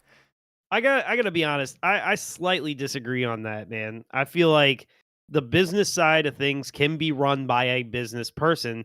Like sales. Mm-hmm. If you're good at sales, you can sell anything, man. You could. But you gotta have to have some sort of soccer knowledge. Like, you gotta see the writing on the wall. Like, to an extent, yeah. Or that person that just makes business decisions, not hiring of GM decisions. Well, not only that, but think about it. Like, if I'm the president of a team and my GM is an idiot and he's making bad moves, and we're like in second or third last place, and I'm supposed to make business decisions, but I can't do anything because the team sucks and nobody cares about them. Come on, you got to see the writing on the wall. Yeah, It's tough, man. Yeah, you have. So I think Glassman probably saw that too. She's like, "Man, this guy's not gonna get fired. I can't really do much with what I'm working here. I'm out." She did Yeah. leave. On her own, Yeah. supposedly on her own terms. Well, Yeah, that's she the saw thing. something. She's probably like, I'm gonna get blamed for not being able to sell tickets for a team that doesn't generate any excitement whatsoever. That You have nothing or to sell. It's like, it's like trying to sell a sham wow or some crap. Like, so, like, I or remember the hype guy. Oh man, I Back in the remember day, soccer, talking 1980s, it seems that intentional handball was just pretty much called if you touched the ball with your hand. Basically. Okay. Yeah, Angus saying that back in the 80s, if you touched that ball, it was an automatic penalty. No body Okay. language specialist back then. Yeah. So now it's like your hands got to be flailing and stuff, and if your arms are right next to you, it's not your fault because your arms are naturally in the where they're supposed to be. But if you're like flailing around, then yeah. But going back to Glassman, oh shoot, I think the Bulls won. oh cool, yeah. Now that I think about it, maybe the whole Serena Williams situation probably got to her because she probably didn't think that soccer fans would be that in tune to what the actions of a club president, Right. Yeah. Wow. She She Yeah, tweeted like, that, come and then on. all of a sudden, bam, we're like, what the fuck are you doing? Like, we're in the middle of the season here. What the fuck are you doing? Yeah, like you. So it's like, and a lot of people put it like in a way like you're missing out a must-win game to go see Serena Williams play for one last time. You're the club president. You're supposed to be like here all the time. What made me laugh was when I read in her press release, she's like, I will always be a fan of Chicago Fire. I'm like, you won't even remember Chicago Fire next year. Like, there will be a blueprint on your resume. You will think that you play. She'll think she was for the Red Stars. She might misremember them in a couple of years' time. I mean, it's like, she's not a Chicago Fire fan. She's not a soccer No, fan. she'll I put don't it need on her her fucking resume lying as to a me. TV show. Yeah, it's true. Oh, I also Chicago Fire was retweeting Chicago Fire TV show. Did you guys see that? Yeah, because have you guys ever had a chance to meet the fire admin? No. You know what? This whole week it's been a lot. So good luck to the fire admin, whoever's running it. I have an idea who it is, but obviously I'm not gonna name drop or I'm not gonna mention who it is. But No, good luck. social security number and address, please. I'm good luck to you, all right? Because you're gonna need it. It's gonna be like that for like the next season. And at this point, if you're not drinking Malort or doing hard drugs, amen to you. I mean, this next season, what are we to hope for? Oh man, does that explain why I've been like this for a while? It's like, man, it's rough, man. It's like you're working for the club and people are giving you crap because they think you're George Heights behind the screen. They think you report to George Heights. Yeah. They think that you'll give them, hey, I told you this. You better go tell George that. There's been times where I called on my season ticket holder rep and I have told them how much of a bad decision the club is making. And I'm like, look, I know you can't do anything, but whoever your boss is, just tell them they messed up with this choice. And that's it. All right. The old logo is crap. Oh my God. Like this logo still isn't even as cool as the original. Man, it's a lot better. No, it's not. This logo, guys. It's whatever, man. Like the old one, the original was literally the best one in the league. Okay, Look, guys, man, I'm gonna say something, a hot take here. I'm gonna say a super hot take.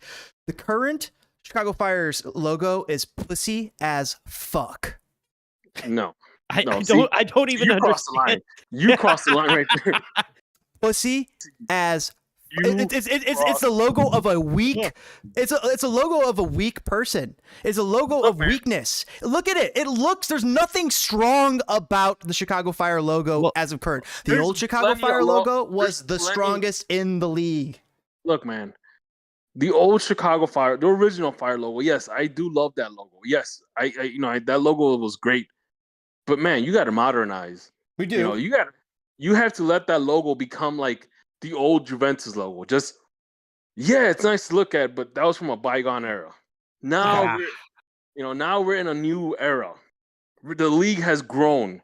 The league has modernized, even though the Fire haven't. But we need to update our look. Be happy that we still kept our colors. We still got our baby blue. We still got our white. We still got our red. Our Right. look is so pussy. Like we might as well be the Chicago Hold on, pussies. hold on. The only thing I can add to that. Like, I'm is, so sorry that I feel this way, but dude, this logo, it is a logo for pussies. And when I see the old logo, I see ass beating. I see you're going to get your ass beat by a bunch of firemen with axes. When I see this logo, I see a bunch of fairies and flowers and sunshine and sparkles and cookies. If you see the old logo, That's what it is. You look at the old logo. Besides the fact that people will confuse it for the actual Chicago fire department. Yeah. You know, you also saw a logo that belonged in an era that we have left a long time ago. Like that was the golden era logo. Like I said, I love the logo. I love the old logo. I have a lot of stuff with that old logo. But at the same time, I knew it was time to move on. Mhm. Like I knew we needed to modernize. And these are things that people that don't even watch The Fire were actually telling me. Like, hey, the logo looks a little dated. And Wow, really? Because when they did the crown, right? When they did the crown, I showed everybody at work, everybody I ran into, none of them who cared at all about the fire. But I was like, which one do you think is cooler? Yeah, without context too. Usually I would try to do that. Yeah, without context. 100% of the time they picked the older logo. You know what I mean? And it's whatever. The crown thing pissed me off because I finally was like, all right, I guess this is like a reality. And so I bought a hat, and then like 3 weeks later they announced the new rebrand or that a new Did they rebrand do the was crown coming. because of Latin Kings? Like, is that what they were going for? Crown because they did this whole weird art like What connects Chicago to a crown? I just don't get it. You know how they say modern art looks like shit? Yeah, because it does. Because that's exactly what they were going for, the look they were going for. They wanted that whole shape and different shapes and things kind of look like we're some sort of piece of modern art. Like if you watch the video for that logo, they had this thing where it's supposed to show downtown Chicago. Like the golden part is supposed to be downtown Chicago, and then the red part of the crown is supposed to be like the city of Chicago burning to kind of reflect the Chicago firing. But it was a dumb idea. There's a whole bunch of different ways to go about it. Besides using dumb crowns and shapes and shit to do stuff like that. Well, if somebody on Twitter, I remember, literally was like, yeah, I got into like whatever it is, Microsoft Paint or something, and they made something like incredibly similar within minutes. You know what I mean? Like, Right. It's so funny. Like, we hang on to these things because guess what? If the team was dope, we'd all be like, oh, that's stupid, but whatever. Yes, it's stupid, but know? whatever. Exactly. I mean, like Seattle's like there's tons of teams out there that are good. Seattle's that don't, thing isn't that cool. Yeah, but the Sounders crest is not that cool. The no, only their thing colors they got going are, from is but it's the crest a cool isn't. green, and they fucking win. LAFC logos kind of looks cool. Yes. It is. I mean, yeah, it is. It's pretty. But the thing is, I actually do like the new logo. I like this logo. I actually have grown to love this logo. It's a circle with a C in it. It has some reminiscence to the old logo. It plays a tribute to the old logo, but at the same time, it has a modern look. You know what? The only thing I will say is missing is that they probably should have had like another layer of a circle and have like Chicago Fire FC established whatever 1997 or I just hate that it's just a boring circle too. That was the other thing is like it was shaped differently, Yeah, and I mean I feel like if they had some wording on it, it might look a little bit better. Because now people are like, oh, the fire, cool. Kind of like how the old crew logo looks okay. Not the second crew logo, like not this one, but like their middle logo. That one was the best. Like the one that has like the whole like Munich flag. Yeah, the checkered thing. Yeah. See, that one was cool. See that was cool. That's kind of cool. They I don't know why the hell they changed it up for crew. What's going on? Not much, just the usual. Oh no, I was just saying. Someone said, "Oh, I guess the wife." Why? Mrs. Spitfire, tell me, getting close to shutdown time. Ready, man. Tell Miss Spitting Fire that hey, you're having a good time. I know she wants you No, for herself too sometimes, but yeah, I know what is you it mean. time to wrap up? Because I think I need to jump off myself. It's getting about that time, boys. Let's get to our final guys. thoughts here. We've been Right, going hard for a couple hours, guys. You guys been going hard. I've know. been going I hard told lately. DPG we need to do a podcast where like you moderate and hand out points. I mean, And but he and seriously, you guys have. I think last week you guys were on here for at least 2 hours. I think this week we're almost at 2 hours. I have 3 hours of streaming at least. You guys have been here at least 2 hours almost. Like I said, you got to cut up this. I have video. last one's cut up too. It's going to be coming out. You got to cut up the ones just of us talking about fire. Yep. And just light it up with the SC97, hashtag on Twitter. That way, everybody can hear how we really feel. No, I think you should just like cut the part out about the sex work and put that out. That'll be I'll make that one. Dude, that probably will be a good clip for YouTube. Actually, I feel like I take things a little off the rails from time to time. Nah, it's fun though that we can go those places. USMNT national team too, like talking about that, about TV products in the early 2000s, late 90s. The topics that we cover here, guys, I love that we go places. We aren't afraid to go places. Sometimes we'll go places where we're like, hey, we'll try to tread carefully, but sometimes we're like, let's just break some fucking eggshells. Listen, James, thank you for allowing us to come on and be chuckle fucks, and it's always a good time, my man. I'm gonna sneak out of here because not going to get my Grazzini on. And I will be back hopefully next week. Oh no, you know what is next week? Is that November yet or no? No, not yet. Okay, Middle of October. Why? Okay. Are you leaving in November? No, in 2 weeks is like actually, you know what? Don't even stream. In 2 weeks, come with me to Slaughter to Prevail. It'll be a dope concert. It's literally like it was like $33 after taxes and fees and stuff. Man, I don't listen to that Motley Crue stuff, right? I'm good. Oh, it's way better than Motley Crue, my man. I'll show you, my man. This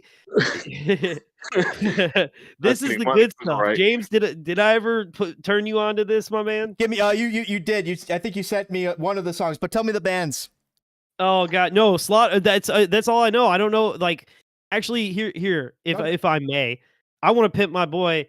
High school buddy of mine is actually in a deathcore band down in Peoria still called Billy Bats. And they're actually rather dope. Now, I love the name. Right? So Slaughter to Prevail, I don't know who's opening. I haven't heard anything. And I told that kid, like, give him a call, man, because you never know. Like, they might be looking for local support. So I don't know who's opening, but I'll gladly I would have spent more to see this band. These guys they are legit. Man, ever since the Coof happened, though, I've been going to a lot less concerts. It's very true. Oh, dude, I'm like, I'm old, man. So the last show I went to was Paul McCartney? No, Riot Fest 2016 because Misfits got back together. That's a good show. Which the best thing ever they did was get the drummer from Slayer. Because they never had like a permanent drummer. So it was all these old guys with the drummer from Slayer keeping them on time. Like it was the smartest thing to do. Yeah.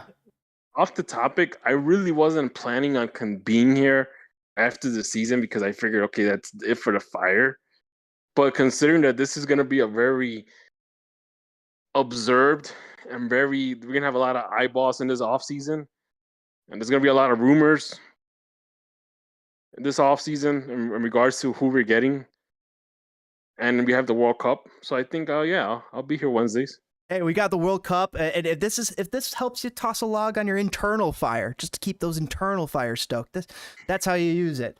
And we don't always have to talk fire and the tragedy that is Garrett Heitz's and Joe Mansueto's team here that we have to deal with. We can talk about other tragedies. U.S. men's national team. No, that's gonna be a triumph, my man. The Bulls are a little worrisome. They going in without Zach LaVine. Everybody's complaining. I said, I think it's going to be okay. I'm hoping that they're just trying to manage this load for the season, make sure he's okay for playoffs. Some fans were like, "How are you going to make the playoffs? And he isn't even healthy." And I'm like, you know what, James? You know what's gonna kind of get you to go, like the logo for the Fire, the new one. I think it's gonna happen when they come out with the red jerseys. Yeah, those will probably be pretty Oh, sick. okay. Because that I can see logo on the that. red jersey, it's gonna look nice. It will 'Cause pop then. Yeah, it'll pop out. I You can know. see that. I don't know if that. So, okay, if that happens, I'll be happy. But until the day that US gets its Waldos, Look, man, stop with this I whole just won't US believe. I logo. can't believe in. I can't believe Now, in the these jerseys, Waldo- guys. Dude, just pick one. Like the 2010 ones with the sash, either do that, do the Waldo, or I like the do 2006 one with the stripe on the side. oh yeah. Those were pretty decent, but like even bring back the denim. Just stick Denim. with one Oh thing my God. for a while. Like, and like For a only while. reason, Yes. the only reason the denim came out was because we're USA and this is our first World Cup, and I guess we're known for Levi jeans. Brett So let's bring out Favre, Levi jeans. well, no, exactly. because Adidas tried that crap in basketball because Kentucky basketball was wearing denim jerseys for like a season or two. But how heavy is that denim jersey though? Like you gotta like imagine putting that It's jersey not really on. denim. It just looks like it's I denim. know. You never know.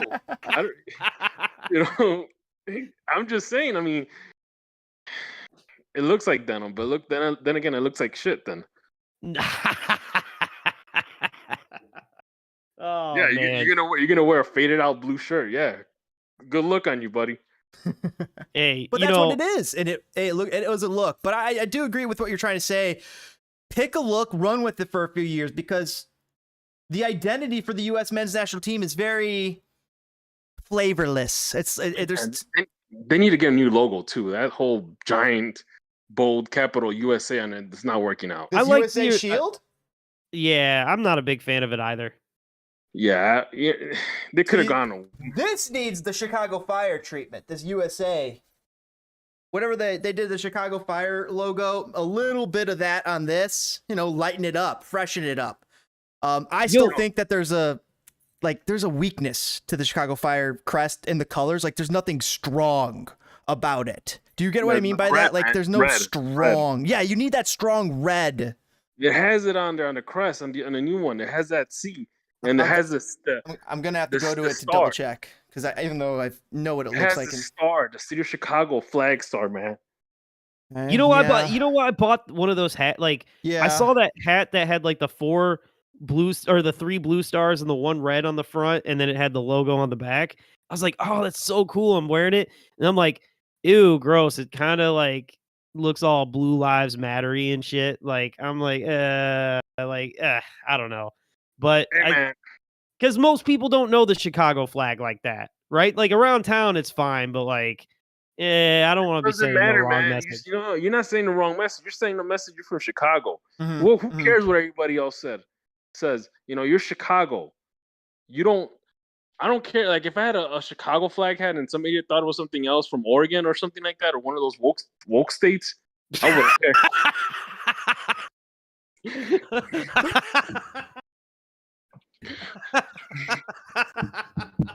God. I can't with You people know what? with woke. Like, you know what too? It's like one time I got into the MLS Discord thing, and I was like talking crap about Portland and Seattle, and they're like, yeah, they're competing for a Cascadia Cup. I'm like, so what is that? What is a Cascadia? I know what it is, but what the fuck is that?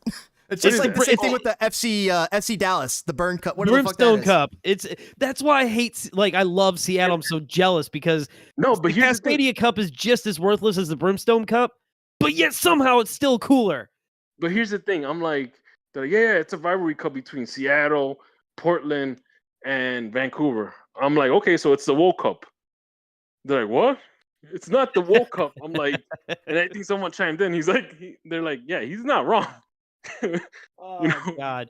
I just, I've always hated people who called it PC or political correctness. And now that same shit is just what people call woke. Dude, the real word that you're trying to use is respect. And I don't know why people have such a fucking issue with showing other people respect.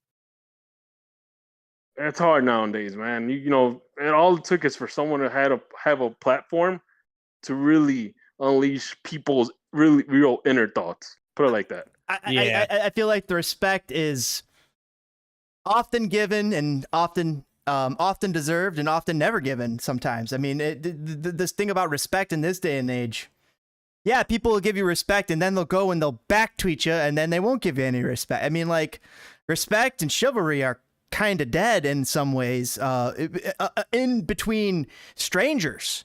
When it comes to us, like when we're buddies, we can haberdash, we can joke, we can joke, we can make little mean pokes, light pokes, jolly pokes. We go places, but with people and strangers, like these turn into barbs that are just,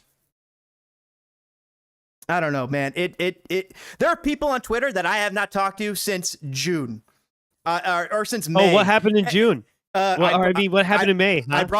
I brought in a fantastic guest, a former Pulitzer. You really fucked up with bringing that guy on. Yeah, but a lot of people have not talked to me on Twitter since then, and it's like, so I'm like, say you should have. If it was only soccer talk, it would have been okay. But man, as soon as it gets political, bro, it's like that's one thing they say when and it's like they tell you this in the workplace. And I guess I guess you can now translate in real life or in just outside of work. It's like you never talk about religion, you never talk about politics, you never talk about sex. That's I think differently about it though. I think about the Martin Luther King aspect. When we stop talking about the things that matter, that's when the problems have happened. That's when problems arise. Things are just kind of toxic. Like here's the thing, it can get toxic really quickly. Discussing some of these topics.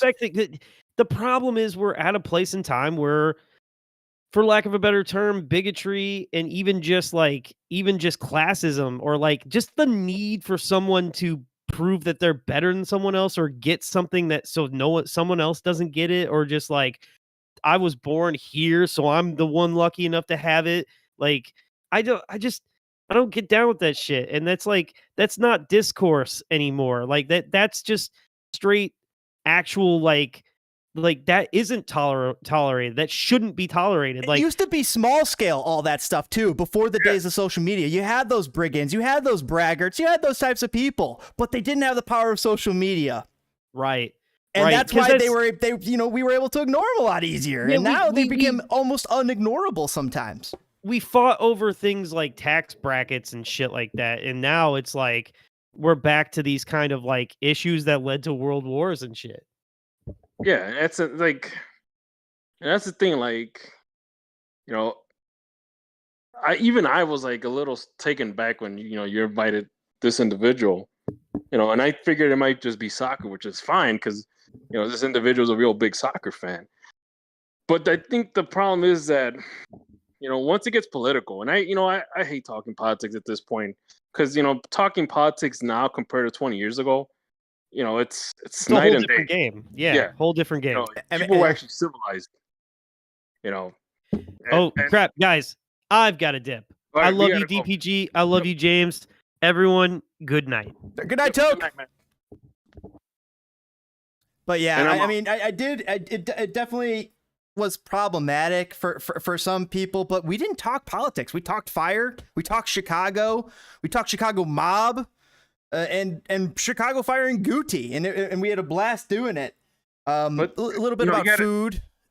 You gotta also think that this guy is a politically charged person, so that's where all the angst came from. He got fired for saying dumb things, and it's just it's. See, I always consider myself middle of the road kind of guy. I'm not all into that.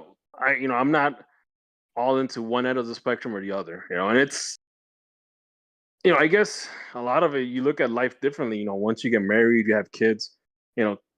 Things don't look the same anymore. And it's, and I still consider myself middle of the road guy. It's just, there's things you say. And there's things that you don't say. Yeah, there is, definitely. Angus saying the current Fire logo actually looks pretty close to the Cubs logo when you think about it. No, there was actually a mock-up of an actual Cubs logo that they were planning on bringing out a couple of years ago that looked exactly like the Cubs logo. I think it was Chicago City Club or something, or forgot what I it was do called. remember that one. Yeah, it actually looks more so than this one does. I do remember that. And like was the like Chicago Sigurd- Sea in it. Yeah. So, yeah. Twitter is cool until politics enter. Then it turns to shit, Angus says. It's true. This is why I just like keeping it on the fire, man. Like, That's why I try to keep my Twitter. The only Twitter I have is a Chicago Fire Twitter, and I try to keep it about Chicago.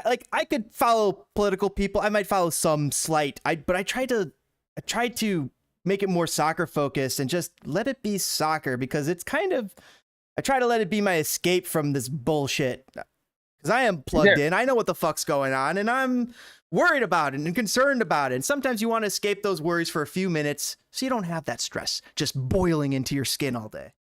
yeah, you know, that's why I only like talking about fire. Like, because the thing is that once people start talking about politics, you know, eventually someone's gonna look at someone differently from that point on, and it's just, you know, then you might lose out on a friend or you might lose out on somebody, you know. So it's not worth it sometimes. It isn't. You know? So it just, you know, that's why even when I meet new people and I talk about fire, I just keep it fire. I don't even, you know, I'll call the GM an idiot because he's an idiot. You know, but if he makes a smart move, hell, well, we'll praise him. Yeah, exactly. And we have we? We've praised this guy, I'm sure. Oh yeah, we praise him for Chris Mueller. Good job. Yeah, but we also bash him for like the 10 other bad signings he did. So exactly. Yeah. So it's give and take, man. And on that note, I'm calling it a night, man, because you have to get back and I have to get back to my family. What a stream, DPG. 10-year season ticket holder DPG on the horn, as well as Toke joining us, talking a little Chicago Fire, a little USMNT action, and a little bit more than that. Oh, boys and girls, that was a great one. Thank you, DPG. There goes DPG, and there goes Toke. We'll catch you guys on the next stream. Thank you guys so much for joining us here on Spit and Fire. Kick that like button. Smash it! Smash it up a 90! Let's take it all the way home. All right, everybody, have a great one. I'll see you on the next stream. Fire it up, keep it going, and see you very soon. Probably next Wednesday. All right, guys, let's go. Fire it up. Yeah. And close. Goodbye.